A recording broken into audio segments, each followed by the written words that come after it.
네, 우리 잠깐 기도하겠습니다. 주님 감사합니다. 예수님의 이름으로 모였습니다. 아버지 하나님의 그 무궁하신 사랑과 은혜에 감사해서 왔습니다. 또 감사하는 마음으로 주님 앞에 나아갑니다.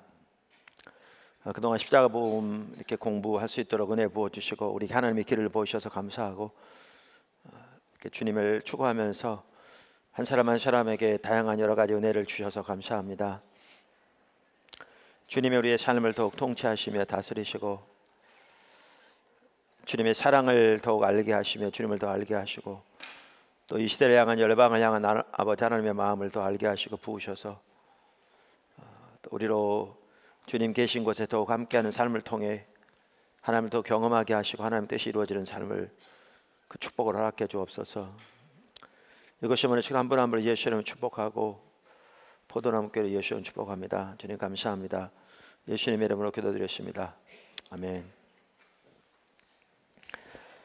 끝까지 남으신 여러분들 축복합니다. 항상 그렇듯이 많이 시작했는데 중간에 많이 이렇게 이런저런 이유로 탈락했는데 여러분 끝까지 남으셔서 한 반 정도 남았나요? 네, 축복합니다. 우선 미리 말씀드리면 시험은 2주 후에 보는데요. 시험을 어떻게 볼 것인가? 여러분 나눌 때 뒤에 거기 보면 그 요약 있잖아요. 그 요약을 중심으로 해서 서로 이렇게 나누라고 그랬잖아요. 그래서 시험은 그 요약을 중심으로 공부하시면 됩니다. 내용이 많으니까. 근데 사실 시험 공부하는 거는 여러분을 위해서 하는 겁니다. 그러니까 책을 이렇게 쭉 요약하셔서 핵심적인 내용부터 어떤 한 자매를 부지런히 요약해서 외우고 다니더라고요. 근데 제가 뭐 한 가지를 5가지 얘기했다는데 기억이 안 나는데 저도 근데 제가 얘기한 게 4가지 같더라고요. 그래서 4가지가 맞는데 그래서 5번째가 뭔가 한참 당황했습니다. 그래서 공부하시면 여러분 도움이 돼서 이렇게 합니다. 자, 우선 먼저 진도부터 나가죠. 오늘 이제 이 책의 마지막 단원인 믿음에 의한 삶입니다. 그러니까 십자가 복음을 그림으로 설명해서 철저하게 하나님 말씀인 성경에 기초한 삶이고 그 토대 위에 오직 은혜, 오직 십자가, 오직 성령, 그리고 오직 믿음에 의한 삶을 사는 것이다. 이렇게 말씀드렸습니다. 또 믿음에 의한 삶과 십자가에 의한 삶은 사실 같은 삶인데 제가 그걸 적용하는데 약간 성격이 달라서 둘로 나눴다 이렇게 말씀도 드렸습니다. 근데 우리가 하나님과 동행하는 삶을 살려면 반드시 믿음에 의한 삶을 살아야 합니다. 그래서 우리가 십자가의 복음의 삶을 사는 것도 결국 믿음에 의한 삶으로 그것이 귀결되어져야 진정으로 사는 거죠. 그래서 믿음에 의한 삶은 뭐 다른 모든 삶이 그렇듯이 필수적인 삶입니다. 그래서 여러분 쭉 살펴보실 텐데 오늘 제가 여기서 살펴보려고 하는 것은요, 그 믿음에 의한 삶의 정의를 좀 더 올바로 이해하면 다른 부분을 좀 더 이해할 수 있습니다. 우선 일과에 보면 왜 믿음에 의한 삶을 살아야 되는가 그 필수성을 볼 수 있는데 우리의 신앙은 처음부터 끝까지 오직 믿음으로죠. 여기 나와 있는 것처럼 구원뿐만 아니라 우리 안에 예수님이 내주하시는 삶, 또한 성령, 하나님께서 우리에게 성령을 주시고 또 지속적으로 성령을 부으셔서 역사하시는 모든 삶을 우리가 살아가는 것, 뭐 치유, 그 모든 면에서도 오직 믿음으로 가능합니다. 그래서 로마서 1장 17절에 한마디로 말해서 우리의 신앙은 처음부터 끝까지 오직 믿음으로라 이렇게 말하고 있고, 그래서 아까 말씀드린 대로 종교개혁자들이 종교개혁을 그러니까 기치를 내걸면서 한 가지가 오직 믿음이었고 그것이 한 핵심적인 부분입니다. 그러니까 하나님의 백성을 향한 하나님의 계획을 알면 믿음에 대한 삶이 왜 필수인가라는 걸 볼 수 있는데요. 여기서 다룬 것처럼 하나님은 하나님의 이름이 높임을 받기 위해서 그 하나님의 능력, 하나님의 성품, 하나님의 역사를 나타내시기를 열망하십니다. 그러니까 이 책에도 나옵니다마는 그 가장 대표적으로 여호수아 3장 7절에서 17절 요단강을 가르신, 또 그것에 대해 설명하시는 그 여호수아 4장 23절 24절에 나오는데, 사실 이 구절만이 아니고요, 성경 전체를 보면 이게 명확합니다. 이게 명확합니다. 그래서 하나님은 그 헨리 블랙가비 목사님도 그 책에서 나눈 것처럼 하나님 크기의 일로 인도하십니다. 왜 하나님 크기의 일로 인도하시냐면 하나님을 나타내시기 위해서 그렇습니다. 하나님의 권능, 하나님의 선하심, 하나님의 자비하심, 하나님의 지혜, 하나님의 능력을 나타내기 원하셔서 그렇습니다. 근데 이제 하나님은 하나님 크기의 일로 인도하기 때문에 우리 입장에서 보면 뭐가 없이는 못 따라가요? 믿음이 없이는 못 따라갑니다. 왜냐하면 그게 우리 자원으로 할 수 있는 일이 아니기 때문에 그렇습니다. 아니기 때문에 그렇습니다. 그래서 하나님 크기의 일로 인도하시기 때문에 믿음이 없이는 못 따라가서, 그래서 하나님은 하나님을 위한 한 백성을 세우실 계획을 이렇게 펼쳐가실 때 아브라함부터 시작해서 아브라함을 하나님이 철저하게 믿음이 한 삶으로 초청하셨던 걸 볼 수 있습니다. 그가 그래서 믿음의 조상이 되었죠. 그러니까 처음부터. 그러니까 우리가 하나님과 동행하는 삶을 살려면 반드시 믿음이 한 삶을 살아야 합니다. 그러니까 믿음이 한 삶을 안 살면 어떻게 돼요? 그게 인본주의가 나오는 거죠. 자기 자원으로 자기 방법대로 살아가는 이제 인본주의가 나오는 거죠. 거짓신앙체계가. 그래서 히브리서 11장에 나오는 구약에 살았던 하나님의 사람들의 그 삶을 쭉 나열하면서도 공통적인 단어가 믿음으로, 믿음으로, 믿음으로, 믿음으로라는 단어죠. 그래서 우리는 철저하게 믿음이 한 삶을 살아야 합니다. 근데 이게 개인이 믿음이 한 삶을 살아야 될 뿐만 아니고요, 교회가 믿음이 한 삶을 살아야 합니다. 교회가. 그러니까 아까 말씀드린 대로 이렇게 하나님께서 아브라함을 부르실 때부터 믿음에 의한 삶 훈련시키셨거든요. 철저하게. 우리 믿음의 조상이잖아요. 그러면 그렇게 세워진 백성이 이스라엘 백성인데, 이스라엘 백성들 하나님께서 애굽에서 건져내시고 광야를 인도하셨는데, 그때 집중적으로 훈련시키신 것 중에 하나가 뭐였어요? 믿음의 한 삶을 훈련시키신 거죠. 광야를 통해서 우리가 이미 앞에서 보았잖아요. 하나님 얼굴을 구하는 사람, 하나님 손을 구하는 사람에서 보았듯이 믿음의 한 삶을 훈련시키신 거죠. 왜냐하면 나중에 그러니까 하나님께서 이스라엘 백성들을 애굽에서 건져낼 때는 모세의 믿음을 통해 역사하셨지만, 가나안 땅 정복 등 일은 여호수아 믿음뿐만 아니라 이스라엘 백성들의 믿음이 같이 갔거든요. 그러니까 하나님의 백성들이 믿음의 한 삶을 살아야 되는 거죠. 그래서 그것을 집중적으로 훈련시킨 기간이 광야 생활이었고, 1세대는 반복적으로 주어지는 기회에도 불구하고 저들이 받아들이지 않고 훈련되지 않고 돌이키지 않을 때 하나님 그들을 흩으셨고, 다음 세대를 훈련시키셔서 가나안 땅에 들어가게 했던 걸 볼 수 있습니다. 이걸 보면 이렇게 개인뿐만 아니라 당연히 이렇게 단체도 믿음의 한 삶을 살아야 되는데, 신약 성경에 보면 뭐 여러 이렇게 예를 들면 안디옥 교회라든가 볼 수 있듯이 당연히 교회가 믿음의 한 삶을 살아야 합니다. 뭐 하려면? 하나님과 동행하는 삶을 살려면. 그래서 믿음의 한 삶이 필수입니다.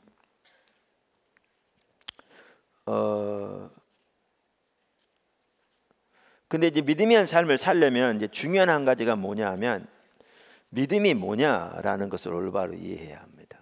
믿음이 뭐냐라는 거죠.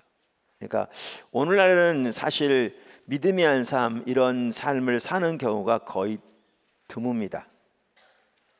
사역만 하더라도 대부분의 교회나 뭐 선교단체도 그게 이해는 아니고, 뭐 교단, 그러니까 우리가 세운 계획을 우리의 노력과 방법으로 이루어가는 경우가 어떻게 보면 대부분이지, 성경에 말하는 그러한 믿음의 한 삶을 통해서 되어지는 경우가 많지 않습니다. 그러니까 개개인의 성도는 말할 것도 없죠.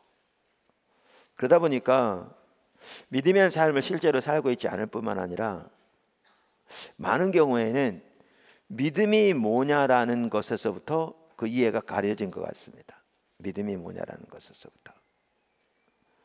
그래서 믿음의 삶을 살려면 중요한 한 가지가 믿음의 성격을 올바로 이해하는 게 매우 중요합니다. 그래야 올바로 믿음의 삶을 살 수도 있고 또 살지 않을 때 살지 않은 것도 이해할 수가 있고 이렇게 될 수 있죠. 그래서 이제 그 이과가 매우 중요합니다. 이과가. 그래서 여기에 보면 이제 믿음의 삶을 쭉 이렇게 설명해 놨는데요. 첫째, 둘째보다는 이제 여러 가지 각도에서 믿음의 삶을 설명한 겁니다. 믿음의 성격을 하나죠. 여러 개가 아니라 그것을 이제 다양한 각도에서 설명하고 있습니다. 첫째는 믿음은 인격체신 하나님을 신뢰하는 것이다. 여기서 중요한 게 뭐냐면 우리가 앞에서 하나님을 아는 것에 대해 살펴보면서 하나님에 관해서 하는 것과 하나님을 아는 것 차이를 살펴봤잖아요. 앞에서. 그래서 하나님에 관한 지식은 하나님에 관한 교리적인 지식 혹은 성경적인 지식이고 이것은 공부를 통해 습득되어지는 것이다. 이렇게 쭉 살펴봤잖아요. 그 다음에 하나님을 아는 것은 그 성경이 말하는 인격체신 하나님과 그분과 교제를 통해 그분의 성품과 의도를 친밀하게 아는 것을 말하는 거죠. 이건 성령의 조명으로 가능한 거죠. 다 이해하시죠? 근데 성경이 말하는 진정한 믿음은 이 하나님을 아는 것과 관련돼요. 하나님을 아는 것과. 다시 말하면 우리가 살펴봤듯이 하나님을 올바로 알려면 하나님에 관한 올바른 성경적인 지식을 갖는 게 중요합니까? 안 중요합니까? 중요하죠. 이건 아무리 강조해도 지나침이 없을 만큼 중요하죠. 그러니까 하나님에 관한 지식도 당연히 연관이 되는데 그러나 하나님에 관한 성경적인 지식은 하나님을 올바로 알기 위한 수단인 거지 그 자체가 하나님을 아는 것은 아니잖아요. 우리가 이미 살펴본 것처럼.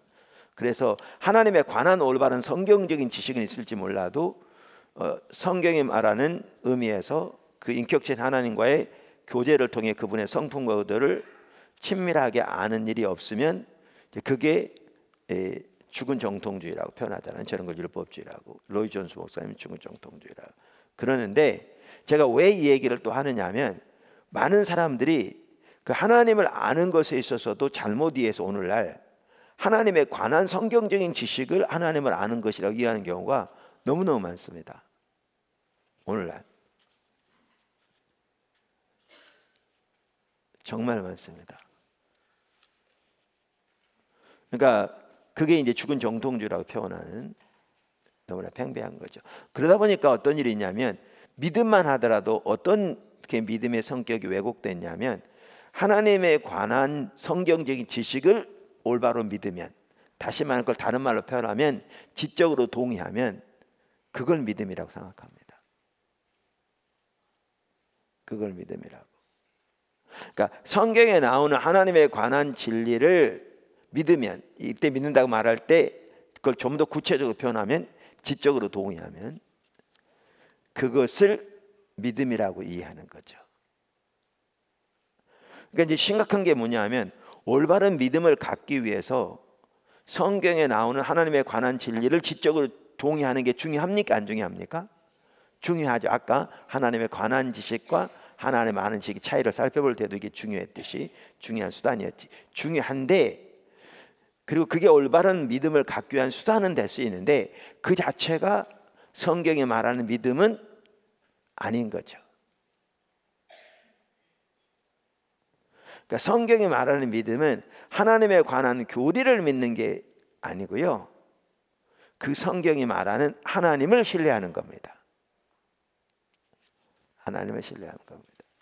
그러니까 성경이 말하는 믿음에서 매우 중요한 것은 하나님 그분을 믿는 것이죠. 하나님 그분을 믿는 것이죠. 그러니까 여기 책에도 이렇게 해놨습니다만은 당신 하나님 살아계신 믿습니까? 하나님의 능력이 하나님 믿습니까? 당신의 필요를 채우시 믿습니까? 그러면 다들 예 아멘 한다고요. 근데 이제 그게 진정한 믿음이라는 증거는 아니라고요. 왜냐하면 그 믿음이 진정한 믿음이면 환경에 여러 가지 어려움을 닥칠 때에도 오직 하나님을 믿음으로 의지하여 설 텐데, 왜? 이렇게 하나님 믿었기 때문에. 근데 만약에 그렇게 믿는다고, 확실히 믿는다고 말했을지 모르지만 환경에 있어서 어려움이 닥치니까 실망하고 좌절하고 낙심하고 원망한다면 그 하나님은 전혀 안 믿는 거죠. 실제로는. 그럼 아까 믿는다 했을 때 그럼 뭘 의미하느냐? 교리를 믿는 것을 의미한 거죠. 교리를 믿는 걸 의미하는 거죠.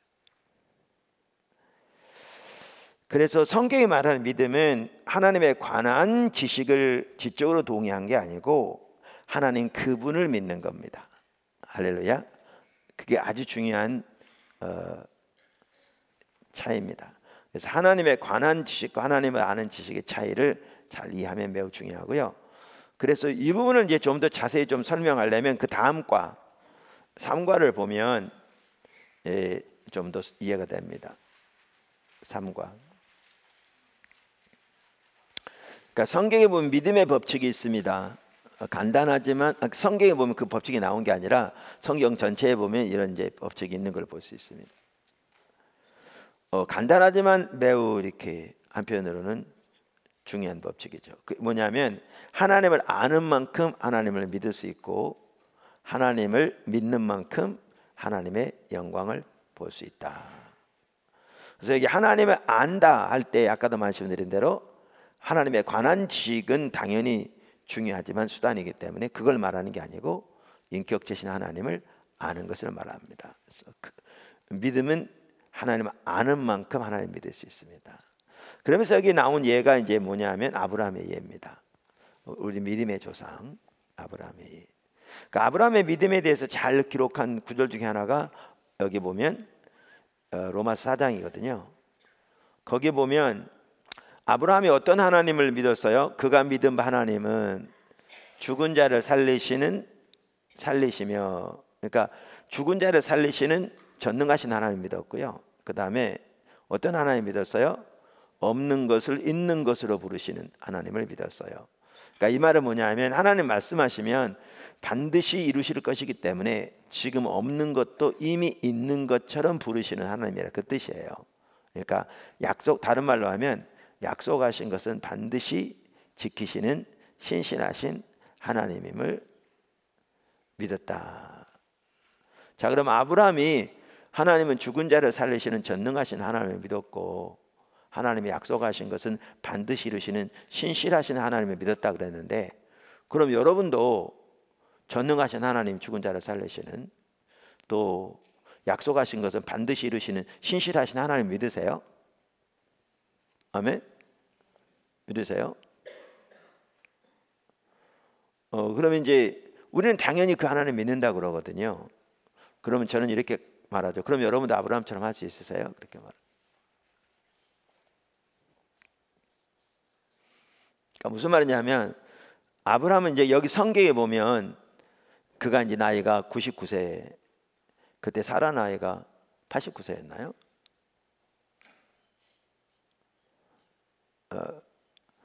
99세하고 89세 10살 차이죠. 네. 그러니까 89세 노인이니까 또 99세 노인이니까 애 낳을 수 있는 능력 자체가 그 당시 이미 상실된 것 같아요. 요즘은 더 말할 것도 없죠. 그러니까 요즘으로 만약 예를 든다면 똑같은 예니까 99세 여기 노인이 있고 아내가 89세가 있어요. 네. 그래서 웃음이 나오잖아요. 근데 하나님 뭐죠? 그가 어떻게 했냐면 하나님이 자기 몸과 자기 아내의 몸이 죽은 것 같음을 알고도, 죽었단 말은 이제 무슨 말인지 알죠. 왜냐하면 애 낳는 데 있어서 죽었다 그 얘기죠. 그 생산 능력은 끝났죠. 알고도 믿음이 연약해지지 않고 오히려 더 믿음이 견고해져서 하나님이 자녀를 주실 걸 믿었다 이렇게 돼 있어요. 그리고 그게 의로 여겨졌다. 성경에. 그러니까 이제 제가 묻는 말이 뭐냐면 여러분도 하나님의 전능하신 하나님을 믿고 신실한 하나님을 믿는데 그러면 여러분도 아브라함처럼 할 수 있냐 그 말이죠.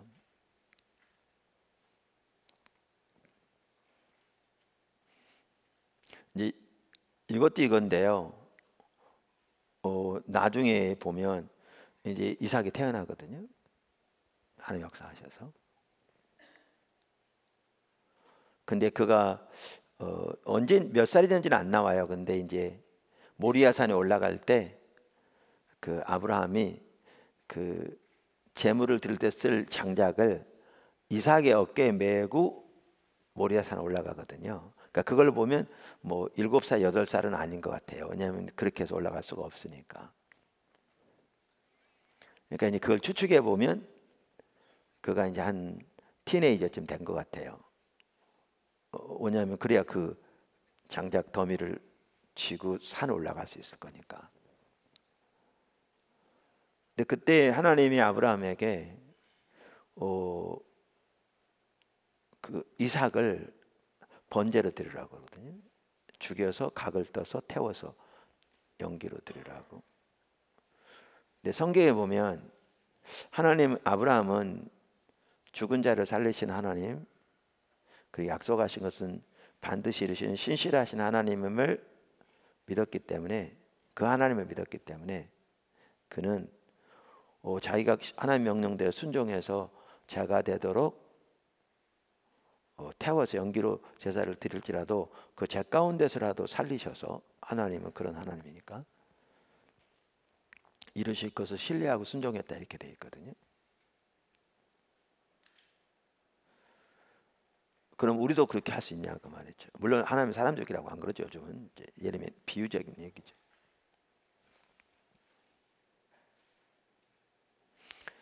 이제 많은 사람들이 아까도 말한 대로 그렇게 하나님을 동일한 하나님을 믿느냐 그러면 아멘 그러지만, 오늘날 어떻게 보면 대부분의 사람들은 아브라함처럼 그렇게 하지 못하거든요.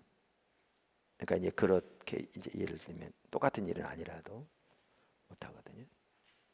그럼 차이가 뭐냐는 거죠. 이렇게 말하면 적지 않은 사람들은 오늘날 뭐라고 그러냐면 아브라함은 기도 많이 했기 때문에 그렇게 했다고 그러고요. 그러니까 그런 식으로 이렇게 이해를 전혀 달리 하거든요.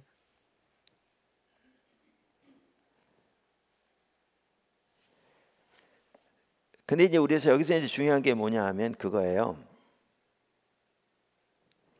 아까 아브라함이 하나님을 믿되 하나님은 죽은 자를 살리시는 전능하신 하나님을 믿었다 그랬는데, 이제 이 말의 의미가 중요한 거죠. 아까 말한 것처럼.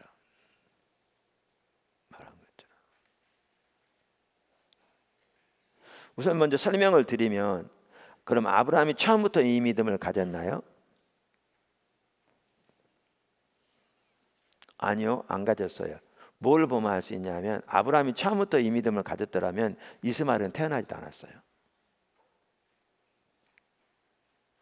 그렇잖아요. 이스마엘은 태어나지도 않았죠.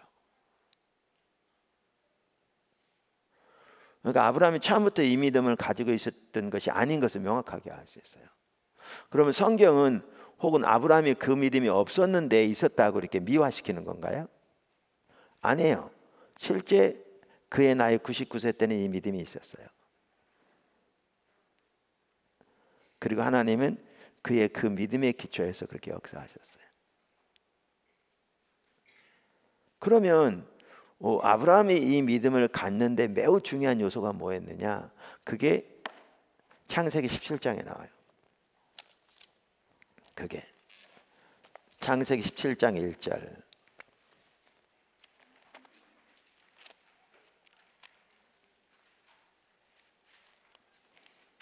창세기 17장 1절.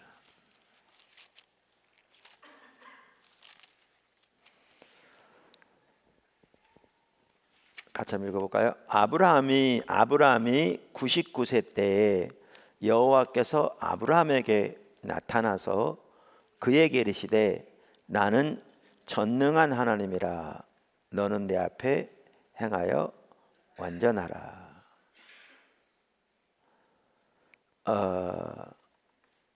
그 또 쭉 읽어보시면요, 내가 내 언약을 나와 너 사이에 두어 너를 크게 번성하게 하리라 하시니.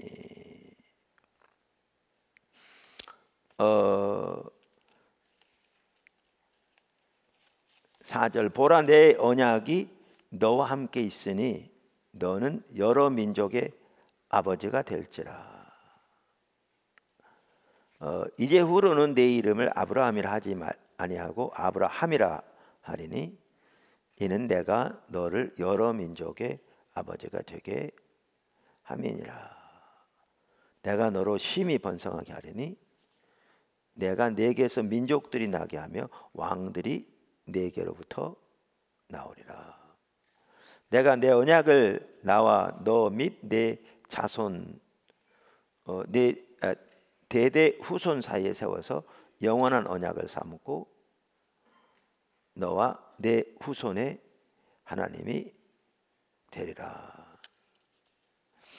그러니까 여기 보시면요, 그를 많은 민족의 아버지가 되게 하셨다는 말은 오래전부터 여러 번 말씀하셨던 내용이고요. 우리가 보았듯이 여기 지금 하나님이 아브라함의 99세 때 오셔서 하나님 자신을 아브라함에 계시하시는데 어떤 하나님을 계시하세요?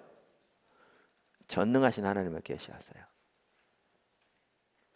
이건 하나님이 전능하신 하나님이라는 성경적인 지식을 아브라함에게 깨닫게 하시다 그 얘기가 아니에요. 이거는 전능하신 하나님 자신을 아브라함에게 그 성품을 계시하세요. 그래서 아브라함이 전능하신 하나님을 믿을 수 있었던 거예요. 그러니까 성경이 말하는 믿음은 인격적인 하나님을 신뢰하는 건데 하나님을 아는 만큼 하나님을 믿을 수 있고요. 하나님을 믿는 만큼 하나님의 영광을 볼 수 있어요. 할렐루야. 그래서 그 부분이 매우 이렇게 중요합니다. 제가 포도나무 교회 처음 개척할 때 그 상황을 이렇게 자주 이렇게 예로 드는데, 제가 오금동에서 첫 번째 교회, 제가 한국에 들어와서 개척한 첫 번째 교회를 개척하고 있었어요. 근데 하나님께서 의도하신 바가 안 되니까 어느 날 새벽기도 하는데, 새벽기도 시간 같아요. 하나님 그런 마음을 주신 것 같더라고요. 그런 감동을 주신 것 같더라고요. 그러니까 됐다, 너 처음부터 다시 시작해. 그런 마음을 주신 것 같더라고요. 그러니까 처음부터 다시 하나님 의도하신 교회를 세우라는 거예요. 그리고 그 계속 기도하는 중에 그 포도나무의 비유 요한복음 15장 그때 한참 그 부분을 집중적으로 보게 하시고 이제 깨닫게 하시고 또 설교하게 하시고, 우리 신앙의 본질 핵심이잖아요. 네, 그랬는데 그런 교회를 세우라는 거죠. 그래서 이름을 포도나무 교회로 하라고 그렇게 감동을 주셨어요. 그래서 제가 그때가 날짜를 계산해 봐야 되는데 1994년 8월 며칠 같아요. 왜냐하면 제가 사임한 게 8월 15일인가 그렇대요. 왜냐하면 바로 그 다음 주일날 사표냈거든요. 그러니까 사표는 이제 일주 전 주일 아니면 월요일이겠죠. 아마 월요일 같아, 주일은 아닐 것 같고. 왜냐하면 제가 주일 설교하면서 그 부분에 방해를 안 받았으니까 월요일 같고요.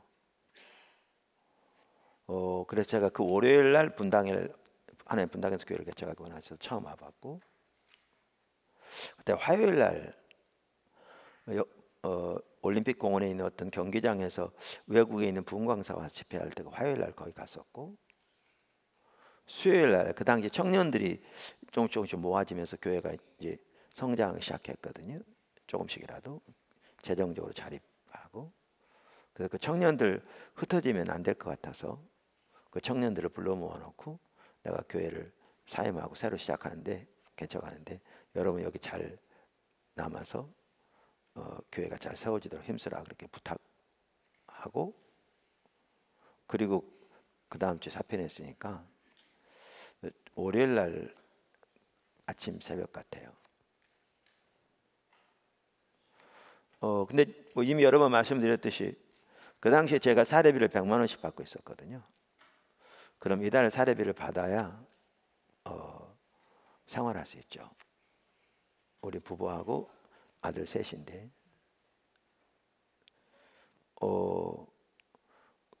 그리고 제가 하나님이 그렇게 마음 감동을 주셔서 기도 중에 성령께서 이제 분당을 월요일 날 와봤어요. 바로 잘 어디로 온지도 잘 모르니까 성남에 목회하던 한 분이 계시는데 잘 알고 지내던 제가 신학대학 강의 나갈 때 학생이었거든요. 그래서 전화해서 이런 사정을 말하고 제가 그 교회로 가서 그분이 나를 태우고 분당에 정자동에 한번 돌아봤거든요. 그래서 와서 돌아보고 가니까 그 예배 장소로 쓸 수 있는 그 건물 얻어야 되잖아요. 근데 그거는 말할 것도 없고 사택부터 얻어야 되는데 이사를 하려면 사택만 하더라도 아파트는 비싸고 그런 건 뭐 생각지도 못했고 그나마 좀 싼 데가 이렇게 단독주택들인데 정자동에 단독주택지가 2군데 있었거든요. 그런데 이쪽에 3군데구나. 근데 단독주택도 5식구니까 조그만 방 2개에서는 도저히 할 수가 없고 3개짜리는 해야 되는데 그러려면 전세가 5천만 원이었거든요. 근데 헌금을 단 한 푼도 약속한 사람이 없었고 그 당시 한 분이 교회를 같이 개척하자고 했어요. 근데 그분이 11조는 한 달에 100만 원을 할 수 있는 분이라 제 생활비는 그분이 헌금하면 나올 수 있는 상황이었어요. 그러나 그분이 헌금을 약속한 건 아니고 할 수 있는 상황, 그 뭐죠? 그것도 마음대로 여건이 돼야 하는 거죠. 그런 상황이었어요. 그런데 그러면 제가 이렇게 그런 상황인데 바로 그 다음 주일날 사표냈는데 왜 사표내는 게 어려움이 없었냐?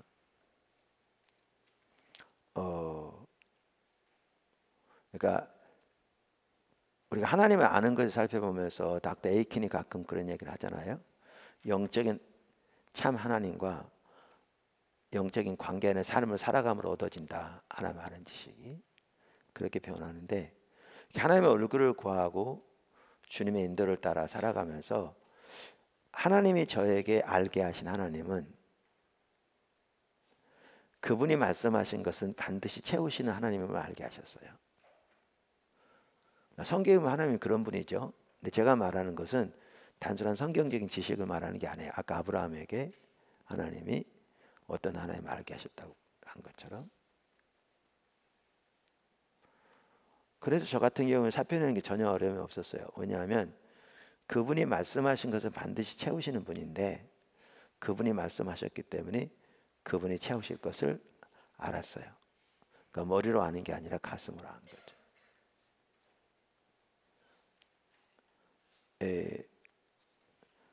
그래서 사표를 냈고 그럼 사표 내고 뭐 했냐? 집에서 기다렸어요. 어차피 제가 할 일은 아무것도 없었거든요. 제가 집집마다 돈 꾸러 다닌다면 그건 인본주의고 그 당시에 제 주변에는요 단돈 500만 원 꿀 사람도 없었어요. 가족들 다 포함해서.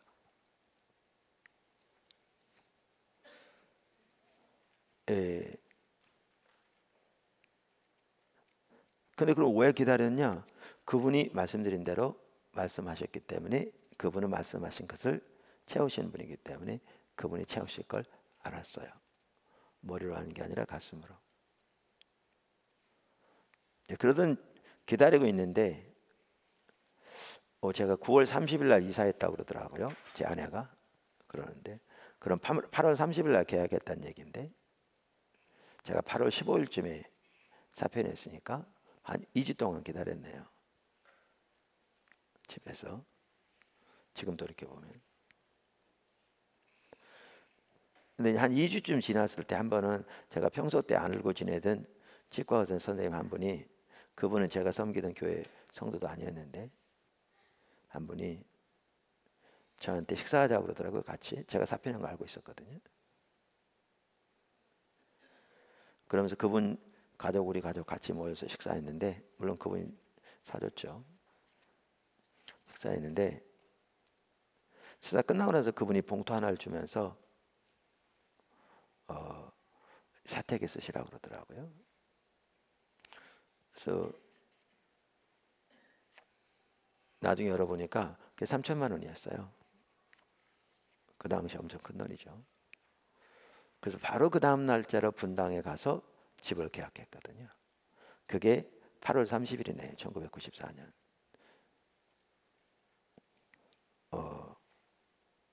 그러니까 보면, 자, 하나님이 말씀하신 것은 반드시 그분이 채우신다. 우리 다 동의하죠. 근데 그것이 단순한 성경적인 지식이고 하나님에 관한 성경적인 지식에 지적으로 동의하는 거라면, 그런 상황 닥쳤을 때 그렇게 하나님 신뢰하지 못해요.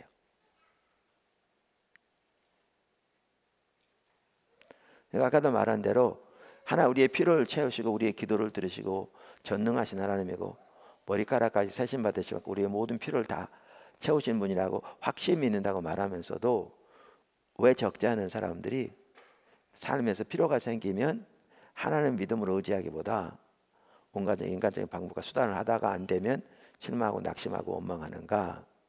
왜 그러는가? 그게 하나님, 그분을, 그런 하나님을 믿는 믿음이 아니고 그분에 관한 교리적인 지식에 지적으로 동의하는 것이기 때문에 진정한 믿음이 아니라서 그런 거죠.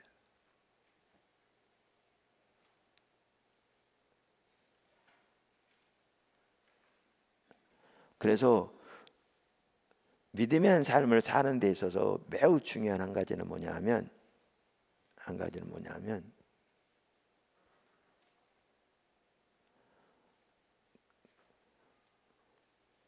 성경에 말하는 믿음은 인격체신 하나님을 신뢰하는 것이다 라는 겁니다. 무슨 말 이해하시겠죠? 이게 매우 중요합니다. 당연히 하나님에 관한 올바른 진리를 지적으로 동의하는 게 매우 중요하지만 그건 수단에 불과합니다. 그 자체가 믿음이, 성경에 말하는 믿음이 아닙니다. 자, 두 번째 얘기 중요한 게 뭐냐면, 믿음은 전적으로 하나님을 신뢰하는 것이다 라는 거죠. 믿음은 전적으로 하나님을 신뢰하는 것이다.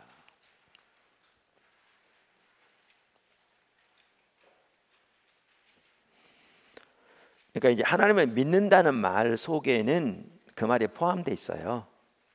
그러니까 근데 그걸 제가 구체할 뿐이죠. 왜 구체하냐면, 너무나 많은 사람들이 실제로는 하나님을 믿지 않으면서 하나님을 믿는다고 잘못 생각하는 경우가 많거든요.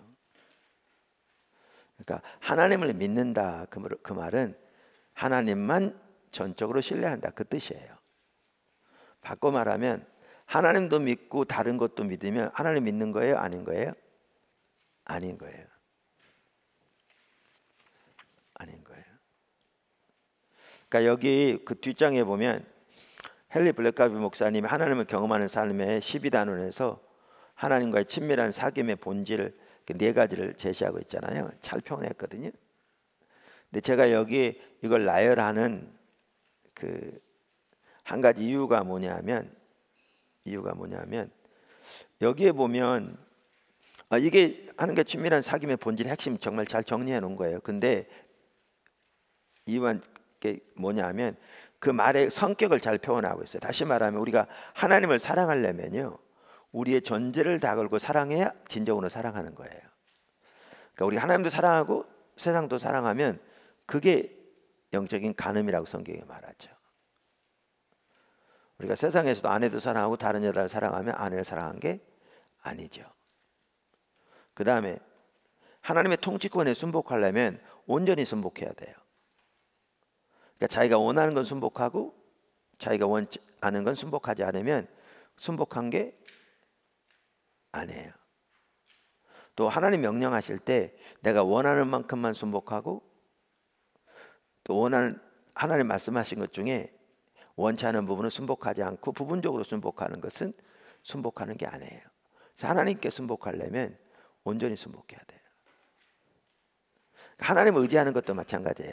하나님 의지하려면 하나님만 전적으로 의지해야 돼요. 하나님도 의지하고 세상도 의지하면 하나님 의지하는 게 아니에요. 그래서 그 말 하나하나의 성격을 잘 표현했기 때문에 자기가 했고요.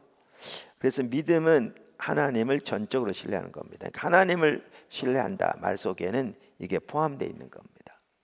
이게 포함되어 있는 겁니다. 말씀드린 대로 왜 제가 이 부분을 구태 여기다 써놨느냐 하면 너무나 많은 사람들이 당연히 하나님을 의지한다고 생각하죠. 근데 실제 삶에서는 하나님 외에 다른 걸 의지하는 거죠. 사람을 의지하고 환경을 의지하고 돈을 의지하고. 그런데 여전히 하나님을 의지하기 때문에 의지한다고 생각하는 거예요. 근데 뭐가 문제냐? 하나님을 전적으로 신뢰하지 않는 거죠. 그러니까 하나님 관점에서는 전혀 하나님 믿는 게 아닌 거죠. 실제로는 그 다른 걸 의미하는 거죠. 다른 걸 의지하는 거죠. 다른 걸 의지하는 거죠. 그래서 이 부분을 여기에 써놨어요. 자, 한번 보실래요? 여기 우리가 과거에 여러 번 살펴봤던 구절인데 이사야 30장을 한번 보실래요?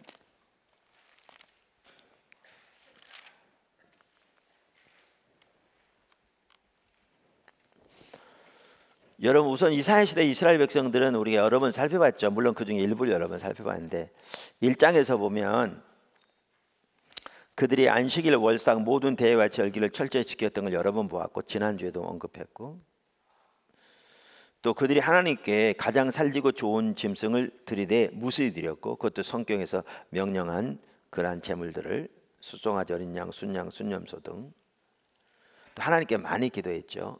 자, 그러면 제가 물어볼게요. 그들은 자신들이 하나님 믿는다고 생각했을까요? 안 믿는다고 생각했을까요?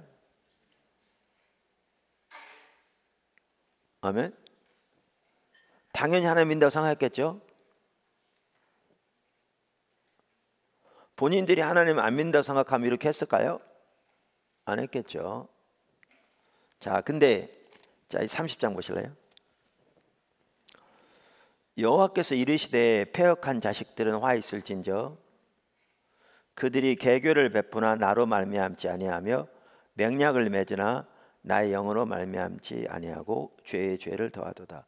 그들이 바로의 세력 안에서 스스로 강하려 하며 애굽의 그늘에 피하려 하여 애굽으로 내려갔을 때 나의 입이 묻지 아니하였도다. 그러므로 바로의 세력이 너희의 수치가 되며 애굽의 그늘에 피함이 너희 수욕이 될 것이라. 그러니까 과거에 여러 번 살펴봤던 구절이라고 말씀드렸는데 그 아수르란 나라가 남방 유다에도 막강한 위협이 됐을 때 북방 이스라엘은 아수르에서 멸망당했잖아요. 아주 잔인한 민족. 그 당시에 전쟁에서 지면 모든 것이 다 끝나는 거죠. 나라 빼앗길 뿐만 아니라 자손 다 빼앗기고 대개 남자들은 죽고 여자들은 산채로 노예가 돼서 중고보다 못한 여러 가지 그러한 삶 가운데 살고 어린아이들은 어려서부터 바로 죽임을 당하고 이런 시대죠. 자, 그런데 유다의 군사력으로는 전혀 그 맞수를 대항해 싸울 수 있는 군사력이 안 될 때, 자, 그들이 아까 하나님 믿는다고 생각했을까 안 했을까요? 했겠죠. 근데 이 상황 닥칠 때 그들은 어떻게 했어요? 이렇게 닥치니까 그 당시에 작은 나라들이 그렇게 했던 것처럼 또 다른 강대국이 있었는데 그게 남방에 있는 애굽이었거든요. 애굽의 사신을 보내서 그 남방 애굽과 조약을 맺음으로써 그 아수르를 견제하려고 했거든요. 그 사건을 두고 하나님이 이렇게 강력하게 말씀하신 거거든요. 그러면서 그들이 하나님 믿는다고 안 믿는다고요? 안 믿는다고요. 그럼 그들이 뭘 믿는다고요? 애굽의 군사력을 믿는다고요. 그게 이제 31장에도 나와요. 다음 장에 1절에.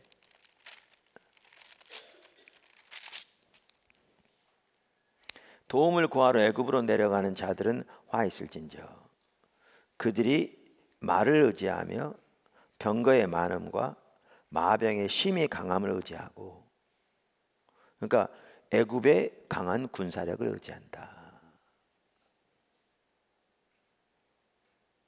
누구를 의지하는 게 아니라 하나님을 믿는 게 아니라.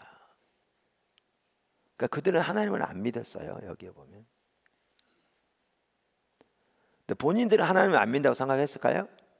당연히 믿는다고 생각했겠죠. 아까 말씀드린 대로.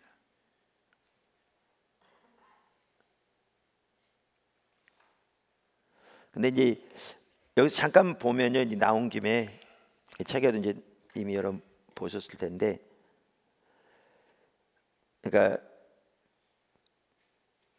애굽의 군사력을 의지하고 이스라엘의 거룩하신 이를 의지하지 아니한다 이 말이잖아요. 근데 여기에 보면 의지하지 않는다는 말 대신에 뭐라고 썼어요?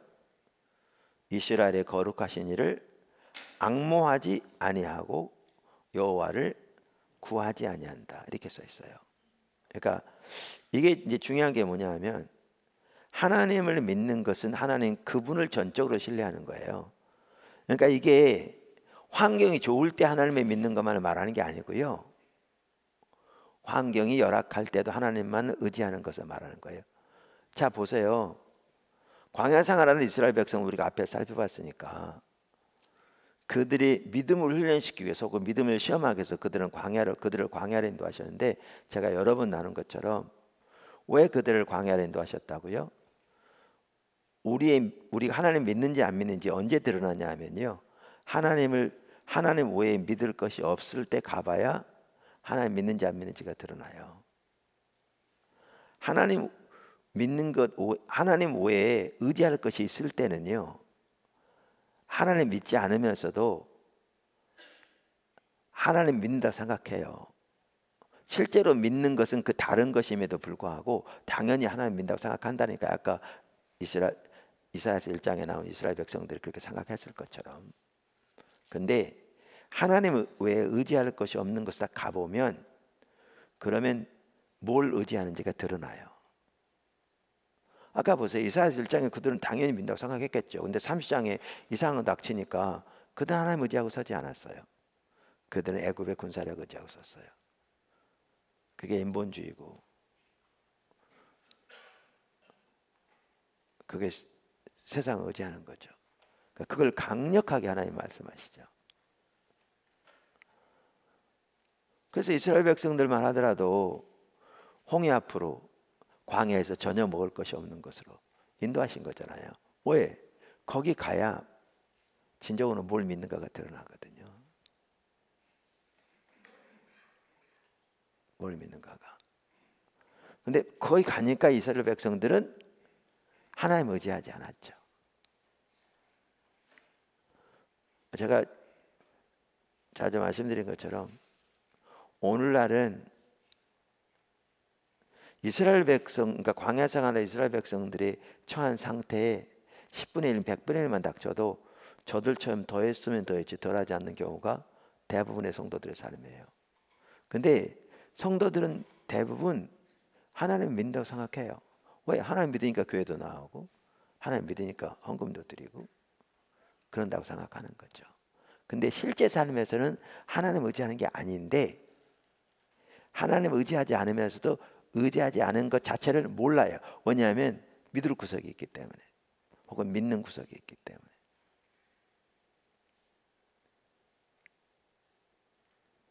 모르는 것뿐이에요.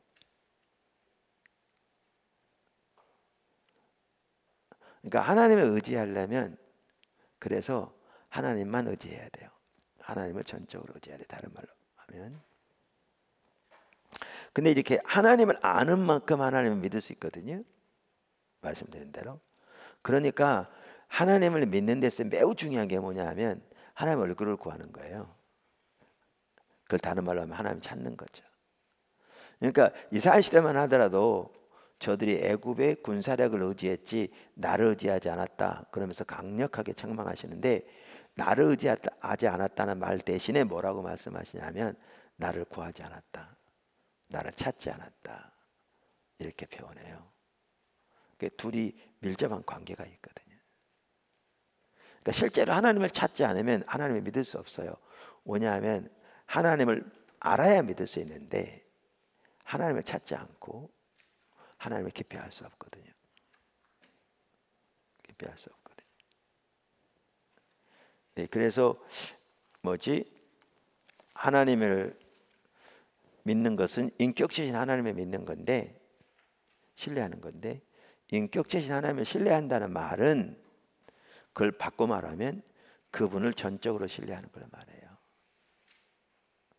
그분을 전적으로 신뢰하지 않으면 그건 그분을 신뢰하는 게 아니에요.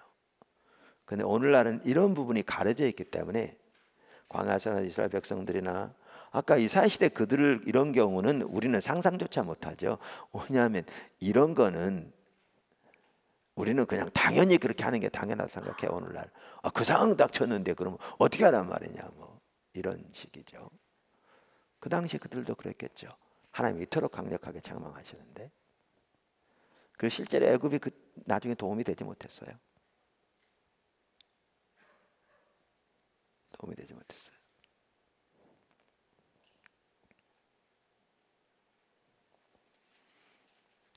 그래서 이 부분을 아는 게 매우 중요합니다.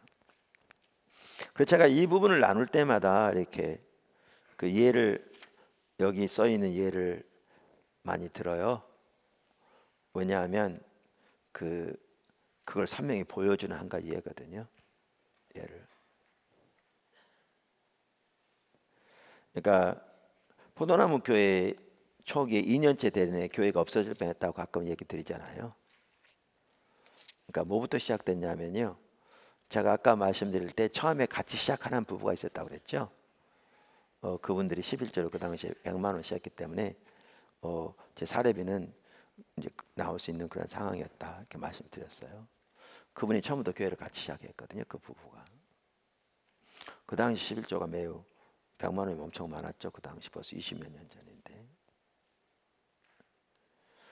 그래서 하나님이 이제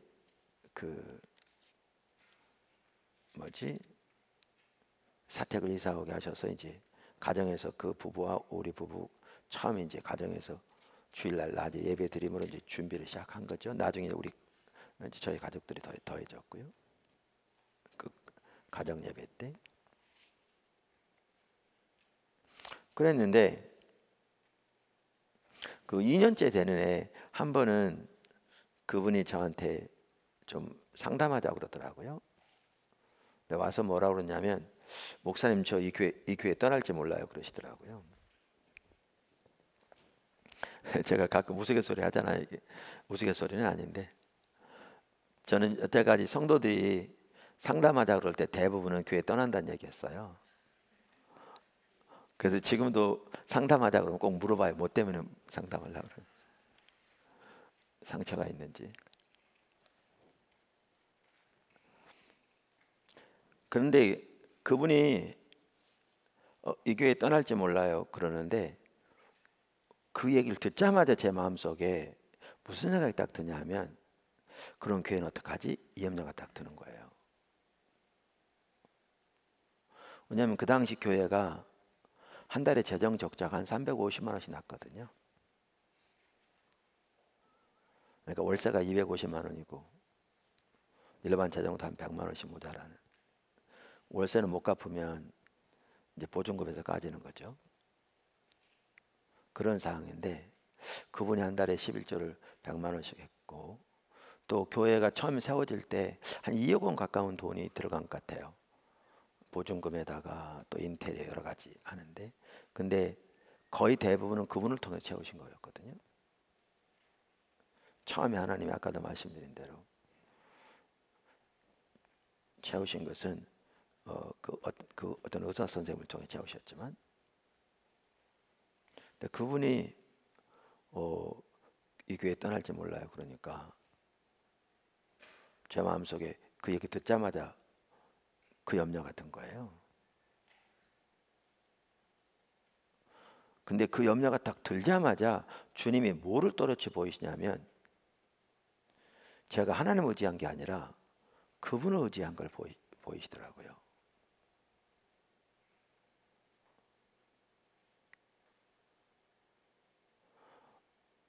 그러니까 이따도 나누겠지만 그분이 같이 처음부터 교회를 시작하려고 한다고 그래서 그분이 11조는 그렇게 한 분이라 제 생활비는 채워질 것 같고 이런 부분이 있었지만 저는 사람을 의지해서 일해오지 않았거든요. 그리고 그분이 채우실 것을 기대하지도 그러니까 기대하고 그것 의지하지 않았거든요. 전혀. 오직 하나님만 의지해 왔는데 그분이 말하는 그 순간에 교회 염려가 딱 되면서 나도 모르는 사이에 어느 시점부터인가 사람 의지하고 있는 걸 딱 보이신 거예요.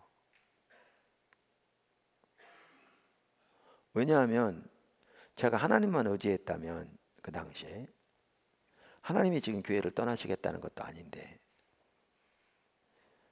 그분이 가서 신앙생활 잘할지 이런 건 염려할지 몰라도 교회는 염려 안 할 거잖아요. 근데 그분이 교회를 떠나겠다고 그러자마자 제 마음속에 교회가 염려된다는 거는 저도 모르는 사이에 제가 그분을 의지한 걸 보이신 거잖아요. 너무 죄송하더라고요. 앞에. 그게 딱 보여지니까. 그래서 제가 그 자리에서 하나님 회개했어요. 사람 의지했다고. 그리고 이제 그게 보이면 우리는 이제 서로에게도 용서를 구하거든요.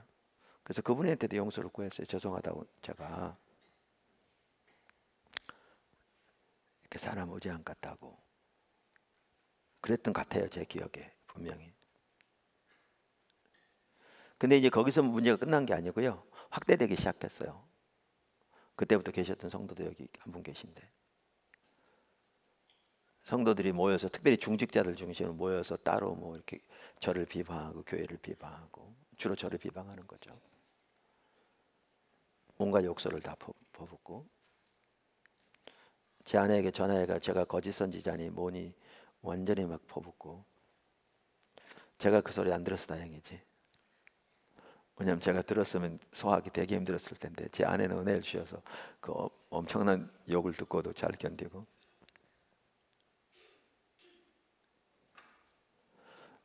그러면서 2년째 되는 해 그 당시 등록 성도의 한 40%가 나갔어요. 그 나간 분들이 대부분 교회 중직들이었어요. 거의 다 나갔어요. 11조나 한다 그런 분들은 다 나갔어요.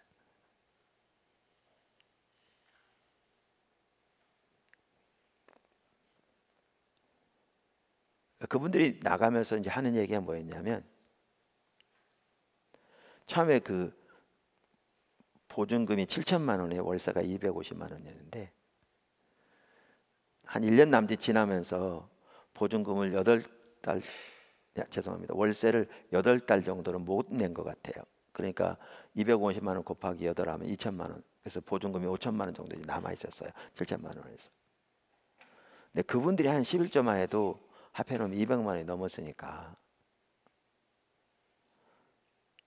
월세까지 합하면 지금 한 그 당시 350만 원씩 적자나고 있었으니까 아무리 뭐 좀 채워져도 한 달에 500만 원은 적자가 날 거고 그러면 10달이면 교회 문 닫을 거라 그렇게 하고 나갔어요. 그분들이. 근데 제가 그 얘기하려고 지금 얘기한 게 아니고요. 그 일이 딱 됐을 때 하나님이 저에게 주님이 전적인 은혜죠. 오직 주님만 바라보게 하셨는데 그러니까 그 당시니까 그래서 제가요 교회 홈페이지에 보면 첫 번째 12월 말에 교회 등록 성도가 얼마인지 청장에 써 있어요. 세 번째에 얼마인지 써 있어요. 홈페이지에 아마 있을 거예요. 근데 두 번째에는 없어요. 왜 없냐 하면 몇 명이나 남았는지 살펴볼 정신적인 겨를이 없었어요. 완전히 교회가 없어질 뻔한 상황이었어요. 그런 부분에 신경을 쓸 수 있는 여력 자체가 없었어요. 죽는 상황이니까.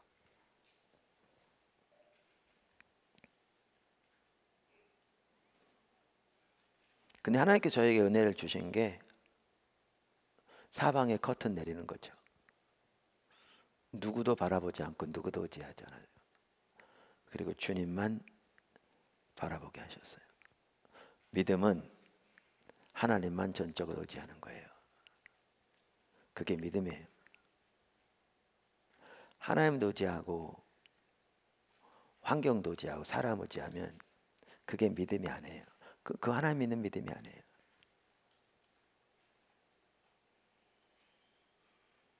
하나님 믿는 믿음이 아니에요. 제가 가끔 그 얘기 하잖아요. 저는 하나님께서 이렇게 어떤 일을 인도하실 때 우리 자원으로 할 수 없는 일을 인도하셨어요. 처음부터. 그러니까 거기서 분당 저는 처음부터 그런 일을 많이 인도하셨어요. 미국 간 것도 시작하고 미국 독일 갈 때, 독일 사실 미국 갈 때, 한국에 첫 번째 교회 개척할 때, 두 번째 교회 개척할 때 하나하나가 그 순간마다 우리로서는 도저히 할 수 없는 거였어요. 불가능한 일들이었어요.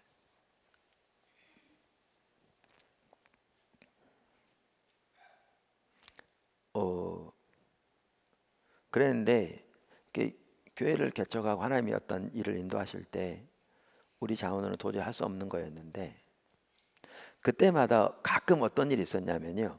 어떤 성도가 와요. 뭐 방문하기도 하고 하는 그러면서 되게 이런 얘기를 해요. 내가 지금 큰 프로젝트를 하고 있는데 이거 채워지면 11점 안에도 얼마가 될 거라고 그러면서 이런 얘기를 해요.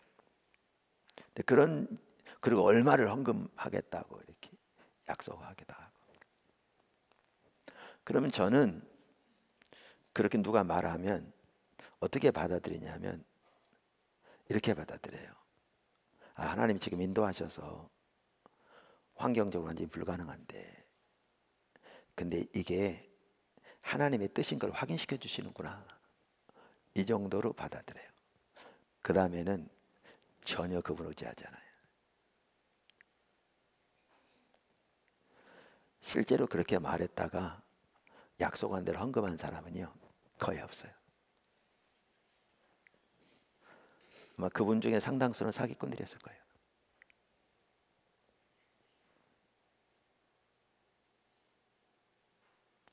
근데 그렇게 큰 헌금을 약속하고 실제로 한 분이 한 분 계세요.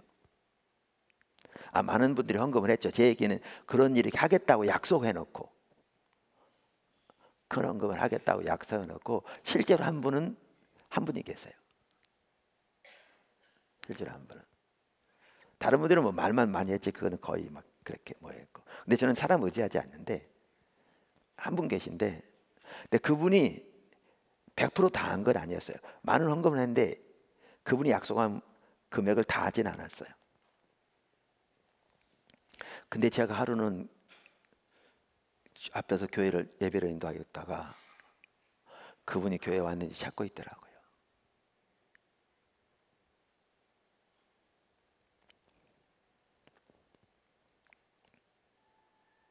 정말 타락한 거죠. 그러니까 믿음은 지속적으로 하나님만 의지해야 되는 건데 우리가 하나님과의 올바른 관계에서 이렇게 떠나면 사람 의지하는 게 금방 드러나거든요. 그분 어느 날 찾고 있더라고요.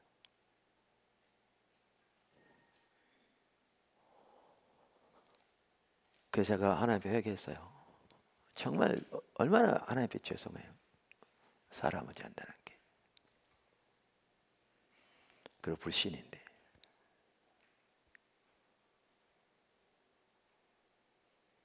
제가 지금까지 목회하면서 한 가지 경험한 게 있어요. 그게 뭐냐면 제가 사람 의지하면요 둘 중에 하나 일어나더라고요. 이건 성경적은 아니에요. 그냥 경험이에요. 그러니까 참고만 하세요. 제가 의지하면 그러니까 의지한다는 거 기댄다 이런 건 아니고요. 마음속에 저도 모르게 뭐 의지하면 둘 중에 하나 일어나는 것 같더라고요. 하나는 그분이 시험 들거나 그러니까 의지할 만한 사람이 못 된다는 거죠. 근데 내가 의지했기 때문에 시험 붙는 건 아니에요. 아까 말한 대로 그런 경험을 가끔 한다 그 얘기예요. 두 번째는 교회를 떠나거나 빼내시는 거죠. 내가 의지하기 때문에 빼낸다는 얘기도 안 해요. 그러니까 성경적은 아닌데 경험이란 얘기죠. 그러다 보니까 저는 개인적으로 상대방을 위해서도 사람 의지하잖아요. 사람은 사랑과 섬김의 대상이지 의지의 대상은 아니에요. 우리의 유일한 의지의 대상은 하나님뿐이에요.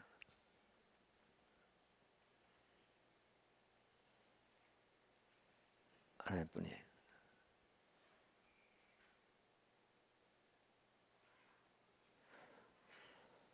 그러니까 하나님을 의지한다, 믿음으로 신뢰한다는 말은요, 하나님만 신뢰하는 걸 말합니다. 하나님만 전적으로 의지하는 것을 말합니다. 그게 성경이 말하는 하나님 믿는다는 겁니다. 세 번째,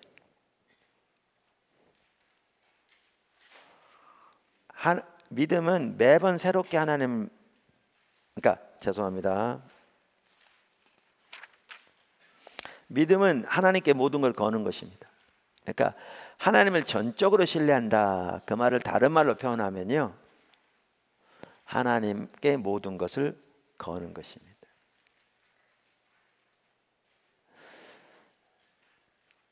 그러니까 어떤 분이 믿음을 잘 표현했더라고요. 이렇게,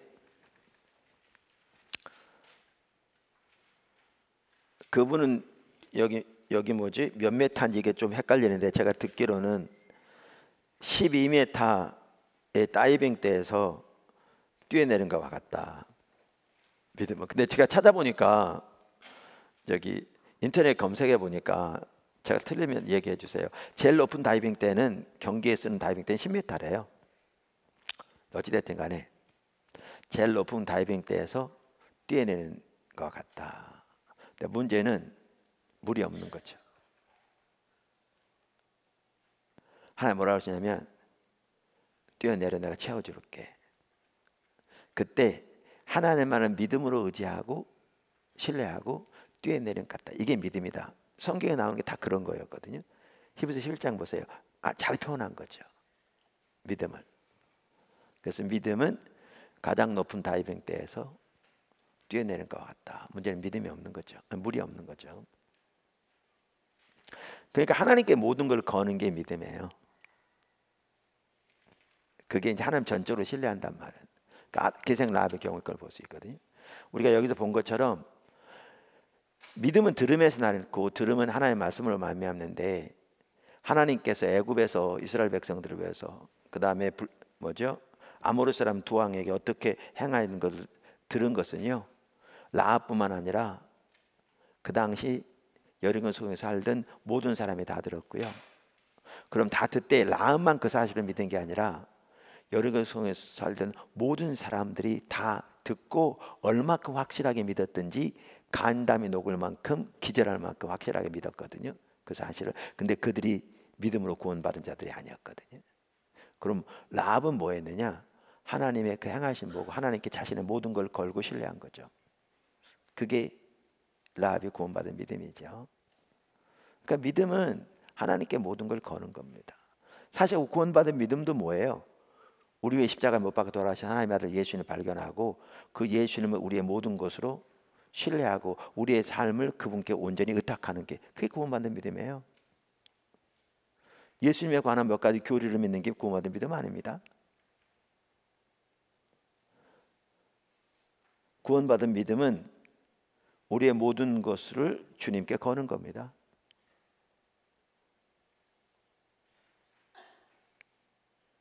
그게 구원받은 믿음이에요. 우리의 십자가 돌아가신 하나님의 아들 예수님께.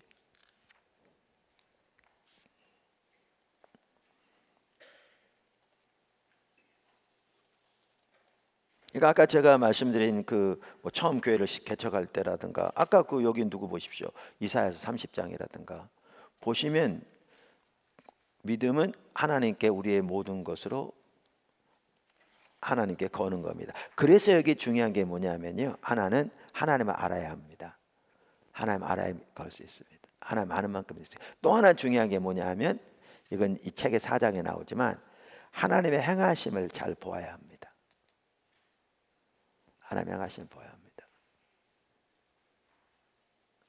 그러니까 우리가 이제 좀 더 자세히 알기 원하시면요, 제가 믿음이 한 삶이라는 책을 따로 썼잖아요, 단행본.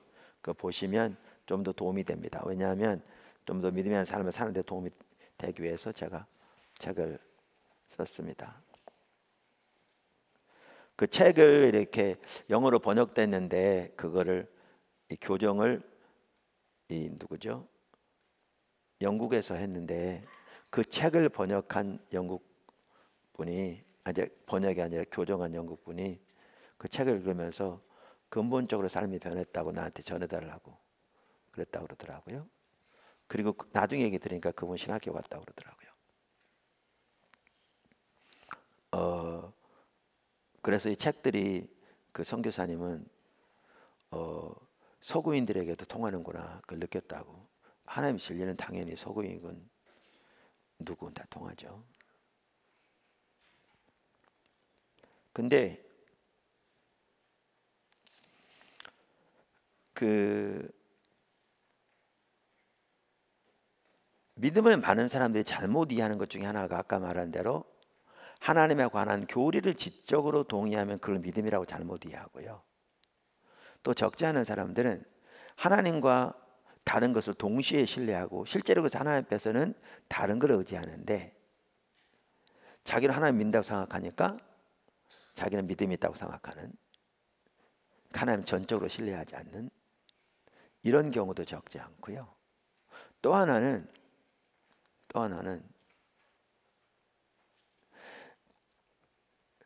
믿음에 대해 잘못 이해하는 것 중에 하나가 뭐냐 하면 마음의 확신을 믿음으로 잘못 이해하는 거예요. 마음의 확신을. 그러니까 여기 아마 그런 얘기가 있을 텐데 책에 있나 어디 있을 거예요. 있을 텐데 이제 그런 뭐를 많이 하거든요. 그 목회자들 같은 경우에 과거에 주님이 저를 주의 종으로 부르셨으면 베드로처럼 무리를 걷게 하실 줄 믿습니다. 뭐 이런 거. 그래가지고 기도하는 거죠. 마음에 확신이 들 때까지. 그래서 물에 뛰어내려니까 믿음이 다시 한층 그러니까 더 세게 기도해요. 거기 아주 믿습니다. 그래가지고 이제 확신이 드는 것 같은 거예요. 그래서 물에 뛰어내리는. 그래서 어떤 사람 뛰어내다 죽을 뻔했다고 그랬잖아요. 한탄강에서. 지나간 사람은 건져줘서 다행히 살았지만 과거에 해외 태평 보니까 나이지리아인가가 그렇게 해서 배 타고 가다 물에 뛰어내렸다 실제 하나 죽었다고 해외 토픽에 나왔더라고요. 그럼 그 사람하고 물 위로 걸었던 웬 모세 물 위로 걸었던 베드로하고 어떻게 차이냐는 거죠. 이게 아주 중요한데요. 베드로의 경우에는 주님이 오라 그랬어요. 물 위로 걸어오시는데 귀신하고 들어가는 중에 주님이 나다 그랬더니 베드로가 주시어도 나로 하여금 오라 하소서. 그랬더니 주님이 오라. 그랬더니 주님의 말씀에 순종해서 물 위로 걸었는데 그때는 걷다가 파도를 보고 두려워하니까 빠졌어요. 그러니까 믿음이 없는 자라고 예수님이 꾸짖으셨죠. 배에 있던 제자들은요 시도할 엄두도 못 내고 있었는데 근데 여기에 중요한 차이가 있어요. 베드로의 경우는 주님이 오라 그러신 거예요. 제가 왜 이 얘기를 드냐 하면 아까 믿음은 높은 다이빙 때에 뛰어내는 것과 똑같아요. 그러니까 그런 거예요. 그 비유를 잘 들은 거예요. 문제는 물이 없어요. 그러니까 무모함의 요소가 있어요. 당연히. 근데 모든 무모한 게 믿음은 아니에요. 왜냐하면 우리 한국 사람 같은 경우는 근데 어떤 게 있냐면 하나님에 대한 열정이 뛰어나거든요. 한국 사람 매우 귀한 거죠. 그러니까 적지 않은 사람들이 여기서 뛰어내려요. 하나님 앞에 도와할 줄 믿습니다. 사업도 그렇게 시도하고 어떤 일을 시도해. 문제는 뭐냐면 전혀 하나님의 인도하심을 받지 않고 자기 생각대로 하는 거예요. 뛰어내려. 그래가지고 머리 깨진 사람 한두 명이 아니에요. 그리고 하나님 원망해. 문제는 뭐냐면 하나님이 뛰어내리라고 안 그랬는데 자기가 뛰어내린 거죠. 하나님 하실 거라고 확신한다고. 그러니까 자기가 계획을 세우고 확신이 들 때까지 기도하고 이제 시도하는 거죠. 문제는 하나님 뜻과는 상관없는데. 이런 매우 중요한 게 이거예요. 성경에 나오는 믿음의 사람들을 보십시오. 이부서 11장 예를 들면 그들 중에 단 한 명이라도 자기가 계획해서 그 일을 한 사람이 있나 보세요. 아브라함이 계획해서 본토 아비를 쪄놨나요? 75세 때? 아브라함이 계획해서 이삭을 드렸나요? 모세가 계획해서 80세가 될 때 애굽에 건져냈나요? 여호수아가 계획해서 요단강을 제사장들에게 발을 딛고 들어가라고 그랬나요? 없어요. 근데 오늘날 적지 않은 사람들이 이 외부적인 것만 보고 잘못 이해하는 거예요. 그래서 뭐 하냐? 여기 서서 주님이 도와줄 줄 믿습니다로 뛰어내리는 거예요. 머리 깨져요. 그래서 여기서 중요한 게 뭐냐면 믿음이 있으려면 반드시 하나님의 인도하심이 먼저 있어야 돼요. 하나님의 인도하심이 없으면 믿음은 필요하지도 않아요. 주님의 인도하심을 따르는 데 믿음이 필요하기 때문에 주님이 인도하심이 먼저 있어야 믿음이 요구되는 거예요. 순종하기 위해서. 순종하기 위해서. 근데 우리나라 같은 경우는 좀 특이하죠. 근데 왜 귀하긴 한데 같은 경우에는 주를 향한 열정이 뛰어나서 자기가 계획을 세우고 자기가 그걸 위해 기도한 다음에 뛰어내리는 거죠. 그건 믿음이 아니에요. 그건 개인의 확신에 불과해요. 개인의 확신은 아무런 의미가 없어요. 하나님 앞에서. 그래서 그 부분이 매우 중요합니다. 그 다음에 네 번째, 믿음은 매번 새롭게 하나님께 모든 걸 거는 겁니다. 우리 신앙은 믿음이 한 삶인데요. 믿음이 한 삶은 계단 오는 것 같더라고요. 제가 보기에는 이런 것 같아요. 매번 새로운 일을 위해서 하나님을 의지하는 건 아닙니다. 날마다 그건 아니에요. 근데 이게 있어요. 이렇게 하나님 인도하실 때 믿음으로 순종해 가요. 그러려면 그때까지 모든 걸 걸고 믿음으로 하나님만 의지해야 돼요. 그걸 한참 가다 보면 다음 단계 인도하실 때가 있어요. 그걸 한 계단 올라가야 돼요. 그러려면 그때까지의 모든 걸 걸고 믿음을 의지하고 써야 돼요. 그럼 한 단계 올라가요. 그럼 또 한참 가요. 그러다가 하나님이 다음 단계를 인도하시려면 지금까지의 모든 걸 걸고 주님 의지하고 써야 돼요. 그래야 한 단계 또 올라가요. 만약에 그때 믿음으로 순종하지 못하면 그 전에 했던 그 모든 일들이 아무런 의미가 없을 수 있어요. 이게 믿음이 한 삶이에요. 끊임없이 계단 올라요. 그래서 믿음에 의한 삶을 하나님 살려면 지속적으로 하나님과 올바른 관계 가운데 있지 않으면 가능하지 않아요. 그래서 아사왕 같은 경우에는 역대하 14장, 15장에 보면 정말 놀라웠게 하나님만을 믿음으로 의지했었어요. 그때 하나님 놀라운 평강을 주셨는데 20년 동안 하나님 평강이 있었는데 20년 후에 위기가 생겼을 때 하나님을 의지하지 못해요. 믿음으로 인간적인 수단과 방법을 동원해요. 그랬더니 어떻게 되느냐? 전쟁이 시작되고 평강이 끝나요. 그러니까 믿음의 한 삶을 살려면 지속적으로 하나님을 의지해야 돼요. 지속적으로. 그러려면 지속적으로 하나님을 찾는 삶 가운데 있어야 되고요. 지속적으로 하나님과의 올바른 관계 가운데 있어야 돼요. 그렇지 않으면 주님을 따라가는 게 중단돼요. 중단돼요. 그래서 믿음의 한 삶을 살려면 안일함의 자리가 없어요. 그래서 한편은 그런 것 같아요. 많은 사람들이요, 이러한 영적인 긴장이 싫어서 그저 편안하게 세상과 자기를 의지하는 삶을 사는 거예요. 사역만 하더라도 자기가 계획한 범위 내에서 자기가 할 수 있는 범위 내에서 적당히 하나님을 위해서 몇 가지 하는, 그러니까 실제로 하나님과 동행하는 삶이 아닌 거예요. 그 하나님의 목적이 이루어진 삶이 아닌 거죠. 어떻게 보면 대부분이 그런 삶을 살고 있어요. 이거를 잘 보여주는 게 뭐냐면 여호수아의 삶이에요. 여기. 자, 요단강을 건널 때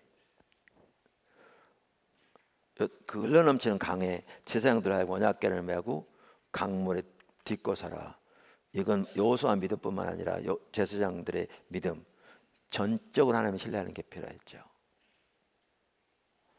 근데 그렇게 믿음으로 순종했더니 너무나 놀라운 역사가 일어났어요. 그게 뭐냐면 강물이 선 거죠. 그것을 기념하기 위해서 제사장들이 딛고 섰던 그 바위를 기념비로 쌓으라고 그랬어요. 건넜어요. 물이 합해졌어요. 근데 하나님이 뭐라고 그러는지 아시죠? 애굽에 나올 때 할례를 받지 않은, 그러니까 대다수였어요 그 당시에. 왜냐하면 40년 광야생활을 했기 때문에 그 모든 남자들을 할례 주라고 그랬어요. 여러분 이거요 대단한 믿음이 필요했어요. 왜요? 만약에 그들이 그 당시에는 뭐 의료용 칼도 있었던 게 아니니까 남자들이 할례를 받으면 며칠 동안 꼼짝도 못했거든요. 그러니까 뭐지 그 야곱의 딸 디나 사건을 보아도 알 수 있잖아요. 그런데 꼼짝 못했는데 만약에 여리고 백성들이 이들이 할례 받은 것을 알았다라면 그들은 자살행위였거든요. 도망갈 길 없고 싸우지도 못하고 그대로 꼼짝 못하고 전체가 몰살당할 위기에 닥쳐 있었거든요. 요즘같이 똑똑한 사람들이 있었다면, 그러니까 이게 이스라엘 백성 전체의 믿음이 갇혀간 걸 볼 수 있어요. 여호수아를 통해서 하나님이 할례 주라고 그랬을 때 사람들이 1세대 같았으면 그랬겠죠. 모세야, 그러니까 예를 들면 여호수아야, 지금 여기 데려다 죽이려고 그러느냐? 우리가 할례 받은 것을 여리고 백성이 알면 우리는 꼼짝 못하고 다 죽게 생겼네. 도망갈 길도 없는데 그걸 말이라고 하느냐? 이렇게 되들었더라면요 하나님의 인도를 따르는 사람은 거기서 중단됐을 거예요.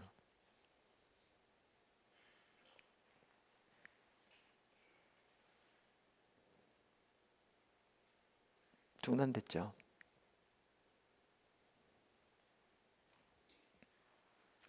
하나님은 지금 하나님이 놀라운 계획을 가지고 계세요. 애굽의 수치를 굴러가게 하시는 거예요. 이제 새로운 삶을 시작하게 하시려고 그렇게 하시는 거예요. 근데 믿음으로 순종하지 않았더라면 하나님 따라가 중단했죠. 근데 여기서 끝났나요? 이제 여리고서 옹도는 거. 주님 입을 다물라고 그랬거든요. 근데 입을 다물라고 그런다고 다무나요?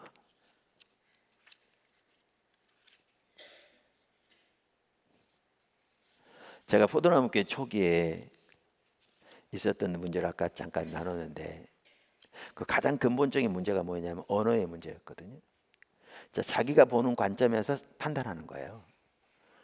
이게 오늘날 교회 안에 일어나고 있는 가장 근본적인 문제 중 하나거든요. 이게 사탄의 가장 핵심적인 교회를 공격하는 수단과 방법 중에 하나거든요. 자기가 보는 관점에서 자기 생각으로 판단하는 말들, 내용도 제대로 알지 못하고 자기 관점이 옳다는 보장도 없는데 이 말들이 더해지기 시작하면, 그리고 자기중심적인 삶을 가지고 있는 사람들은, 그 사고를 가지고 있는 사람들은 그게 뭉쳐지게 돼 있거든요. 그러니까 보세요. 아론의 무리들 뭉쳐지잖아요. 이스라엘 백성들 같은 가치관을 가지고 있으니까.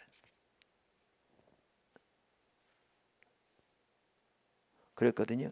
근데 포도나무 교회 초기부터요 이 언어의 문제를 하나님이 집중적으로 다루셨어요. 성경 공부도 야고보서를 하면서도 이게 아주 중요한 부분이거든요. 근데 가르친다고 안 하나요, 성도들이?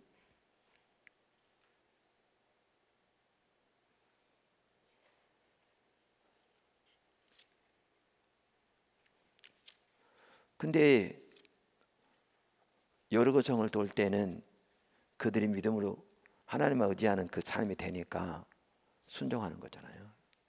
보세요. 하루에 한 바퀴 6일 동안 돌고 7일째 7바퀴 또 오소리라고 그랬는데 보세요. 한 이틀 동안 참았는데 3일째 때 돼서 일부에서 야 7일 동안 돌아서 무너질 것 같으면 지금 이틀이나 돌았는데 그러면 조금 흔들려라도 해야 될 거 아니냐. 이렇게 불신하기 시작했더라면요 끝났습니다.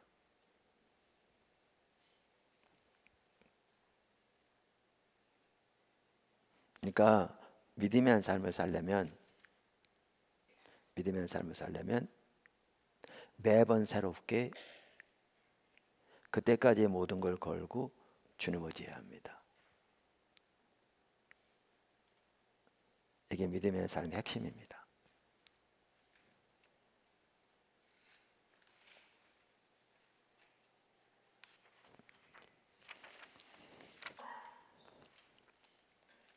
제가 뭐 여러 번 말씀드렸는데 아까 그래서 교회가 그렇게 이제 포도나무교 개척될 때 그래서 사택을 얻었어요. 그리고 사택이 계약된 지 얼마 안 돼서 처음 와봤던 그 장소가 그 처음 들어갔던 그 건물인데 처음 와서 본 그 장소 분당에 와서 근데 그 건물 3층에 예배 장소가 난 거예요. 그래가지고 계약이 됐어요. 그래서 계약금을 줬어요. 그리고 부동산 복비가 나갔어요. 근데 그 장소는 입주가 1년쯤 남아 있었기 때문에 잔금은 1년 정도 시간이 남아 있었어요. 근데 예배당은 죄송합니다. 사택은 한 달 만에 들어가야 했거든요. 근데 아까 5천만 원짜리인데 그 의사 선생님이 3천만 원 헌금을 했는데 계약금 들어가고 이 예배 장소 계약금 들어가고 또 복비 나가고 하니까 이 사택 잔금으로 또 3천만 원이 부족한 거예요. 근데 이쯤 되니까요. 와, 시간 빨리 지나가더만요. 힘든 게 그전에는 안 채워주면 길거리 나앉으면 되는데 이제는 안 채워지면 여태까지 들어간 돈 다 뜯기고 길거리 나앉아야 돼요. 그전 때는 제가 교회 사임하니까 그 집 비워달라고 그랬는데 내가 오늘까지 안 비워준다고 그걸 짐 드러내진 않을 거잖아요. 근데 지금은 계약서에 잔금 날짜가 써 있어요. 그날까지 안 채워지면 끝나요. 그리고 주인은 예수 믿는 사람도 안 해요. 집주인은. 그러니까 사정해 볼 여지도 없어요. 그리고 그게 한 달이에요. 이쯤 되니까요. 시간이 날아가는 것 같더라고요.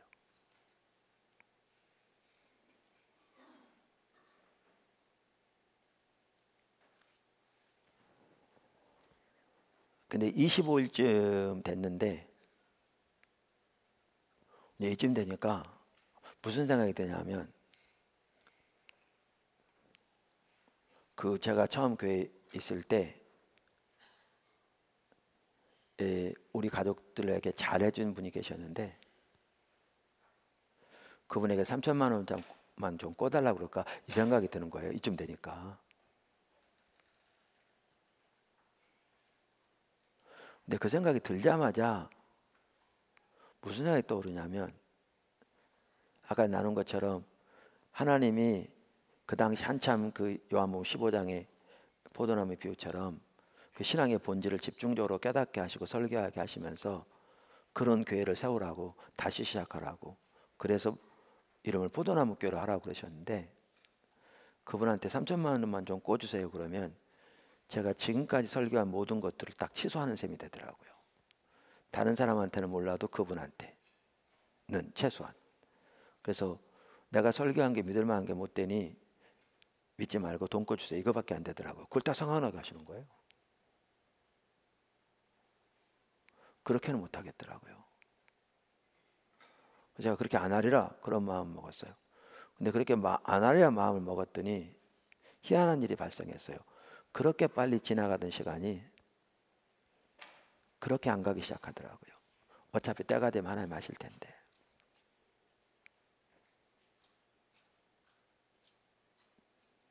근데 절대 쉽지 않았어요. 그러면서 하루 종일 마음속에서 말이 떠오르는 거예요. 그러니까 말이 이렇게 떠오른다 그럴까? 공깃밥이 올라오는 것처럼 뽀글뽀글. 여호와를 의뢰하는 자는 부끄러움을 당치 아니하리라. 여호와를 의뢰하는 자는 부끄러움을 당치 아니하리라. 그런데 이틀 남겨놓고 아까 그 같이 개척했던 그 성도가 전화했더라고요. 목사님 헌금 3천만 원 됐어요. 본인 하고 싶어도 할 수가 없는 상황이었거든요. 환경이. 근데 하나님 채우셔서 할 수 있게 됐다고 저한테 전화했더라고요. 이틀 남겨놓고. 그래서 채워졌어요. 자 보세요. 이렇게 그때까지의 모든 걸 걸고 주님을 의지해야 돼요. 그 뒤로 거기에서 우성상가 사게 된 거, 그때 8차부터 십자가 성령 컨퍼런스 하게 된 거, 여기 부지 오게 된 게 뒤에 부흥센터, 여기 선교의 본관, 그 하나하나 모든 것들이 그때마다 매번 새롭게 주님을 의지해야 돼서 여기까지 온 겁니다. 그리고 그때마다 우리가 믿음으로 따라가지 않았더라면 주님 따라가는 게 중단되는 상황인 거죠.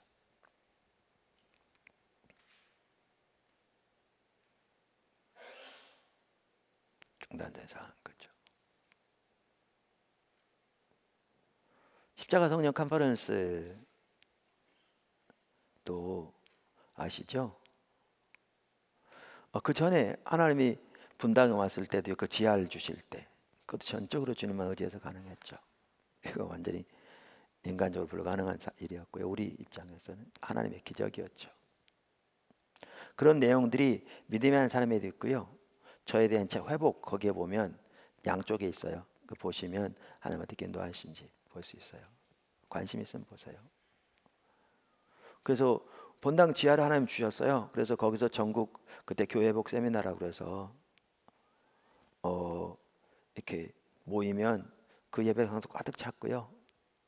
조그만 신분 하나 광고 하나 내면 사람도 가득 왔고 하나님 역사하시고 또 헌금하면 그만큼 비용이 채워졌어요. 근데 하루는 하나님이 서울의 넓은 장소를 빌려서 집회를 하래요.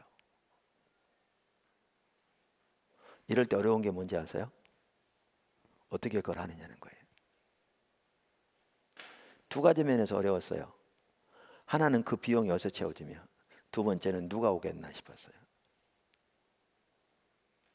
그래서 첫 번째 우리가 그렇게 해서 시작된 게 어디서 했냐면 건대 세천년 기념관에서 했어요. 왜 거기서 한 줄 아세요? 그 큰 장소에서는 제일 작은 장소였기 때문에 그랬어요. 여러 가지 기도하는 가운데 이제 정했죠. 제가 하나님께 말씀하셨을 때 기도 중에 그런 집회를 많이 하는 분에게 물어봤어요. 그랬더니 최소한 3,500만 원 들어간대요. 예산이. 근데 우리요 그 당시 100만 원이 안 남을 때라니까요. 한 번 집회 3,500만 원이요? 어떻게 해요?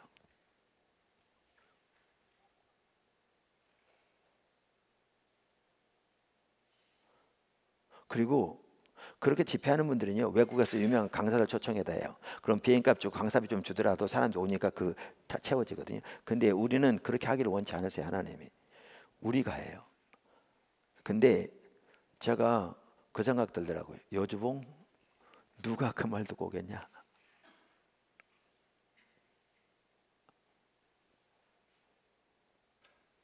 실제로 그때 한 분은 목사님 타락했다고 지하에서 하나님 부흥만 오면 된다 그러더니 드디어 이제 홍보하려고 돈 들여서 넓은 데 나간다 그래서 교회 떠났어요. 그분요.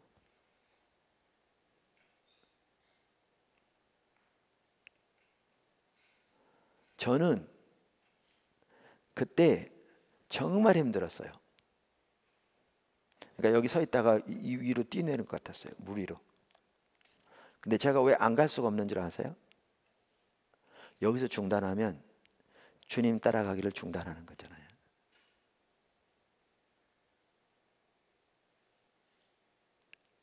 안 갈 수가 없었어요. 그러니까 그럴 때는 그렇게 가요.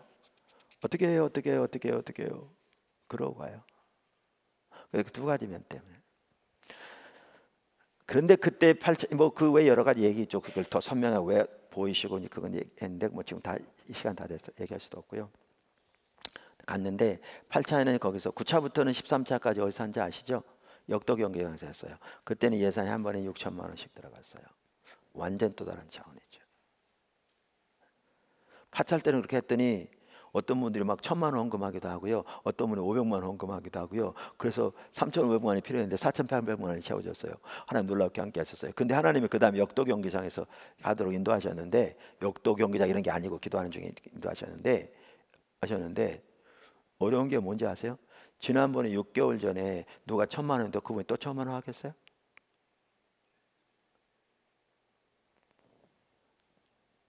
지금 예산이 또 6천만 원 들어가는데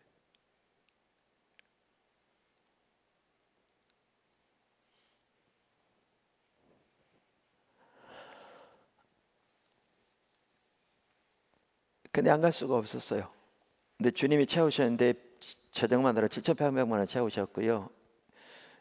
13차까지 하면서 단 한 번도 매번 부족한 점이 없었고요.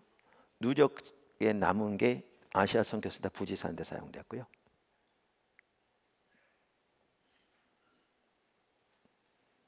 9차부터 컨퍼런스가 CTS 나가기 시작했고요. 그때부터 성도들이 CTS 보고 홈페이지 보고 교회로 더해지기 시작했고요. 교회가 그 시점에서 성장하기 시작한 중요한 토대가 그걸 통해서 이루어졌고요. 그 과정에서 이리 왔고요. 우리는 아무런 그 계획을 그렇게 그러니까 교회 성장을 위해서 추구하지도 않았고 그런 수단으로 생각해 보지도 않았고 그리고 하나님이 그때부터 십자가 복음을 교회들 가운데 확 퍼지게 하셨고요.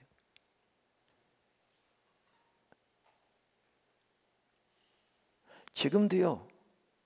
그러니까 저만 잘하면 된다고 그러는데 정말 기도가 절실하게 필요해요. 그러니까 진짜 그래요. 우리만 잘하면 된다 그 얘기가 우리 모두 그런 자세 가져야 돼요. 저만 잘하면 된다 그 얘기는 나만 잘하면 된다 그 뜻이 아니라 말을 듣는 의미를 잘 알아야겠죠. 우리 각자가 그러면 되는데 지금도 보면 연합 모임이나 가도요. 중요한 이주에 있는 많은 분들이 제 설교를 정기적으로 듣고 있더라고요. 목회자들 중에서도요.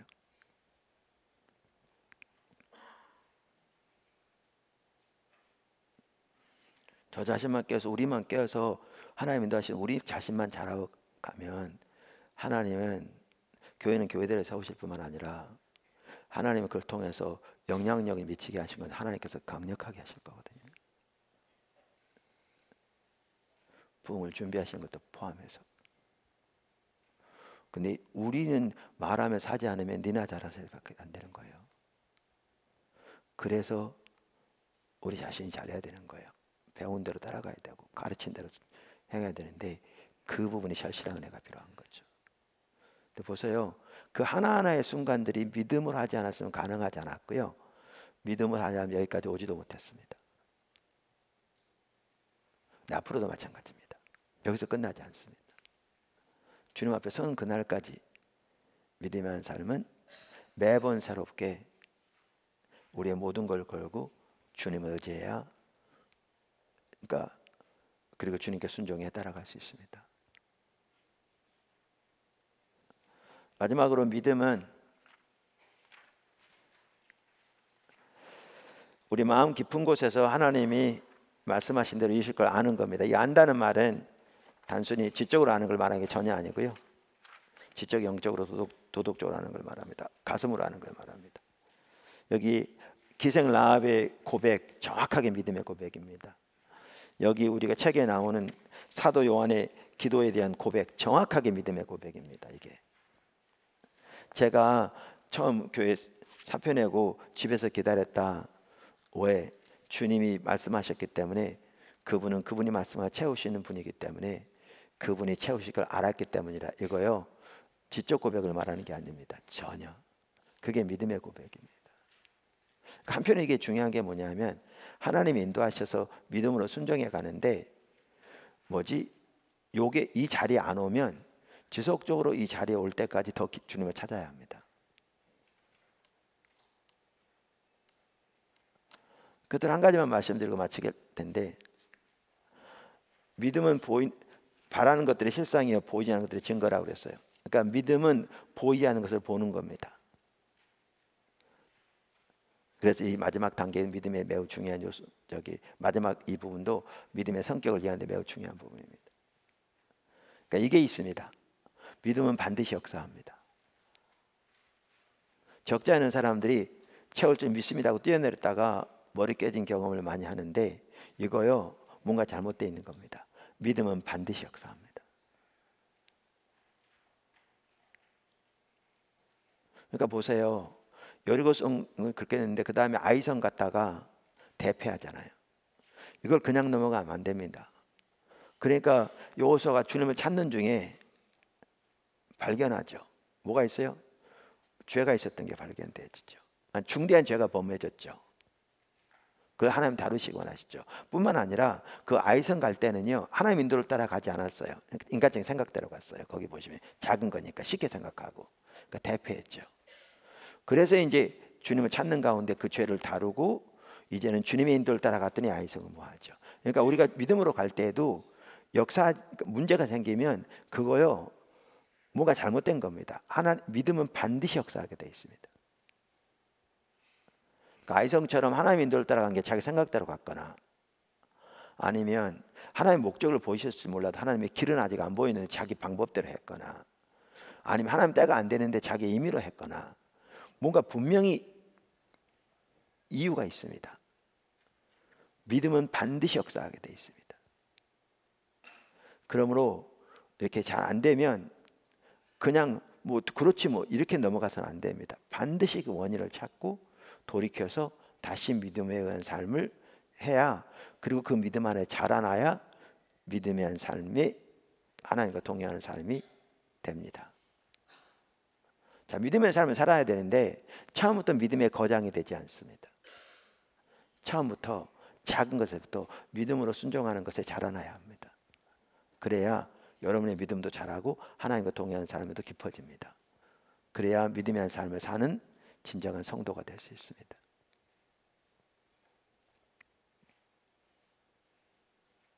저는 한편으로 믿음의 의한 삶을 젊었을 때 하나님이 집중력 훈련시키셨습니다. 제가 청년 때 하나님이 미국 유학을 말씀하셨는데 환경적으로 불가능했습니다. 그래서 날마다 기도할 수밖에 없었고, 기도만 하면 하나님의 응답은 항상 예스인데 환경은 완전히 불가능하니까 환경 부분 날마다 낙심하고 좌절할 수밖에 없었습니다. 근데 매일 주님께 기도하면 주님은 항상 예스라고 응답하셨고, 그 과정을 통해서 믿음으로 주님만 의지하는 삶을 훈련시켜 가셨고요. 그 뒤로도 지속적으로. 그러니까 믿음의 한 삶은 반드시 우리가 배우고 자라나야 합니다. 믿음으로 의지했는데 잘못됐다. 그 원인을 반드시 찾아서 옳게 주님을 의지해야 합니다. 그리고 그 안에 자라나야 합니다. 그래야 믿음의 한 삶으로 주님과 동행하는 삶이 됩니다. 아멘. 시간이 다 갔는데 주님 말씀하시죠. 다 이해하셨습니까? 이해는 했는데 살려고 생각하니까 앞이 깜깜하십니까? 주님을 구해야 가능합니다.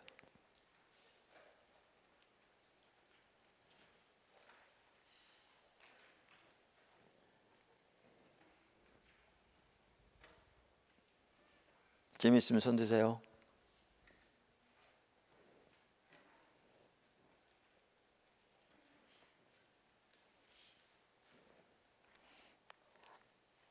제가 설명을 너무 자세하게 했나 봐요.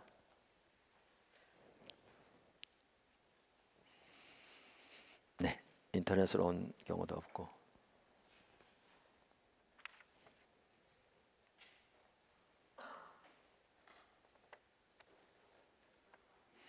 네, 자 그러면 마칠 텐데요. 광고 있습니다. 오늘 리더 모임은 1시에 있습니다.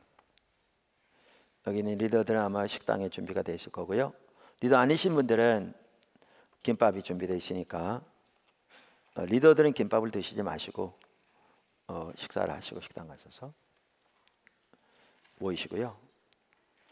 그 다음 아닌 분들도 김밥을 드시고 안식 기도회 제가 인도하는데 리더 모임이 될 때는 다른 분이 인도할 수밖에 없어서 죄송하고요. 그 다음에 오늘 십자가 복음 성경 공부는 오늘 마지막이고요. 시험은 6월 8일에 있습니다. 토요일에.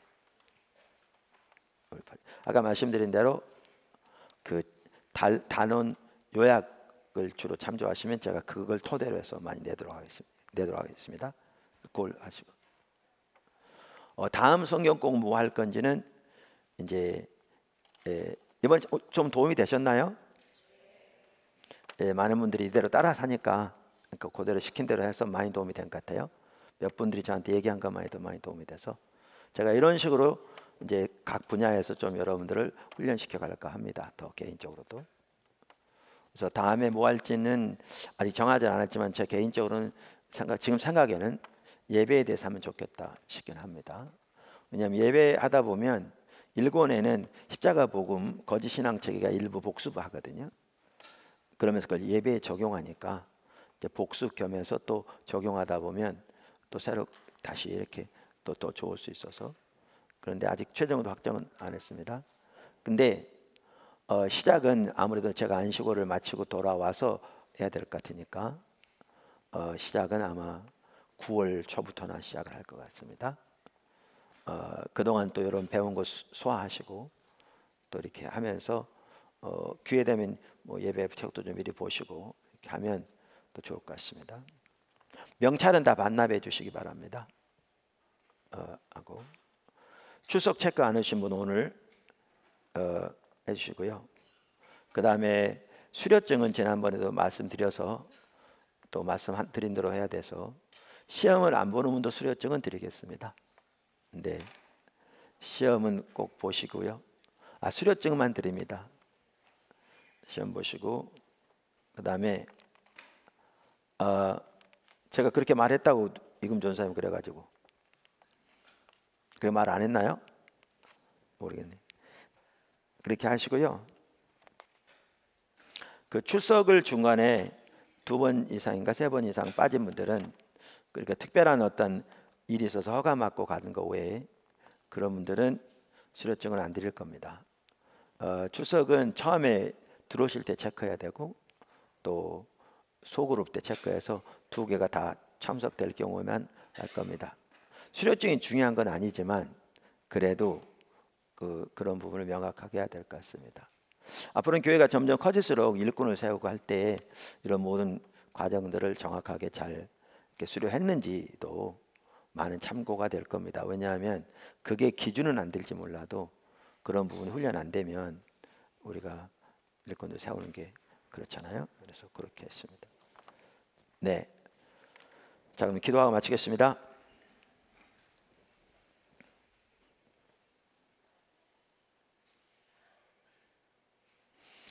감사합니다. 하나님 아버지,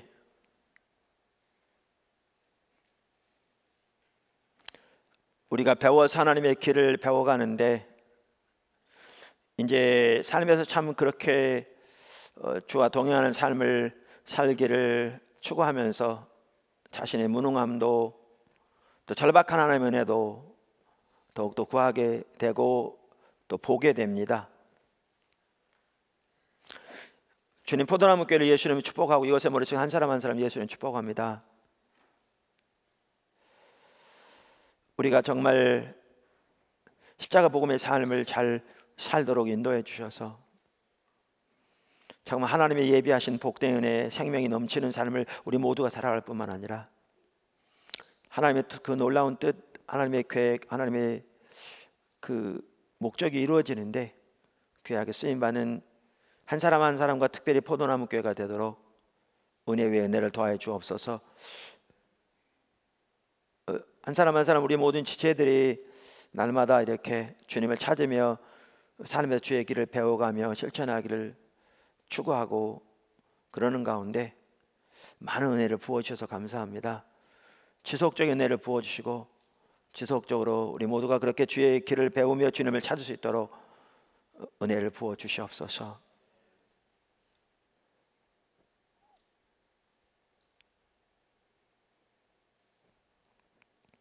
주님 감사하고 이어지는 모든 시간들 가운데 함께 하시며 한식 기도에도 함께 해주시고 또 연합 리더 모임에도 함께 해주시고 내일 예배로 모일 때 주님 놀라우게 함께 하시며 주님 저 개인적으로 하나님의 은혜를 부어주시고 정말 주님의 은혜가 절박하게 필요합니다. 모든 아니라면 나태함 용서하시고 깨뜨려 주시고 주님을 더 아는 대로 이끌어 주시고 주의 길을 더 선명히 보여주시며 주님 주의 백성을 주의 길로 인도하는데 조금 더 부족함이 없도록 은혜 위에 은혜를 더하여 주시고 주님의 은혜를 충만하게 날마다 더욱 채워주시옵소서. 예수의 보혈로 늘 우리 모두를 씻어주시고 주님으로 옷 입혀주시고 주님의 성령으로 우리를 더 충만하게 채우시며 주님께로 더 가까이 이끌어 주시옵소서. 예수님의 이름으로 감사하며 축복하며 기도드렸습니다. 아멘. 마쳤습니다. 수고하셨습니다.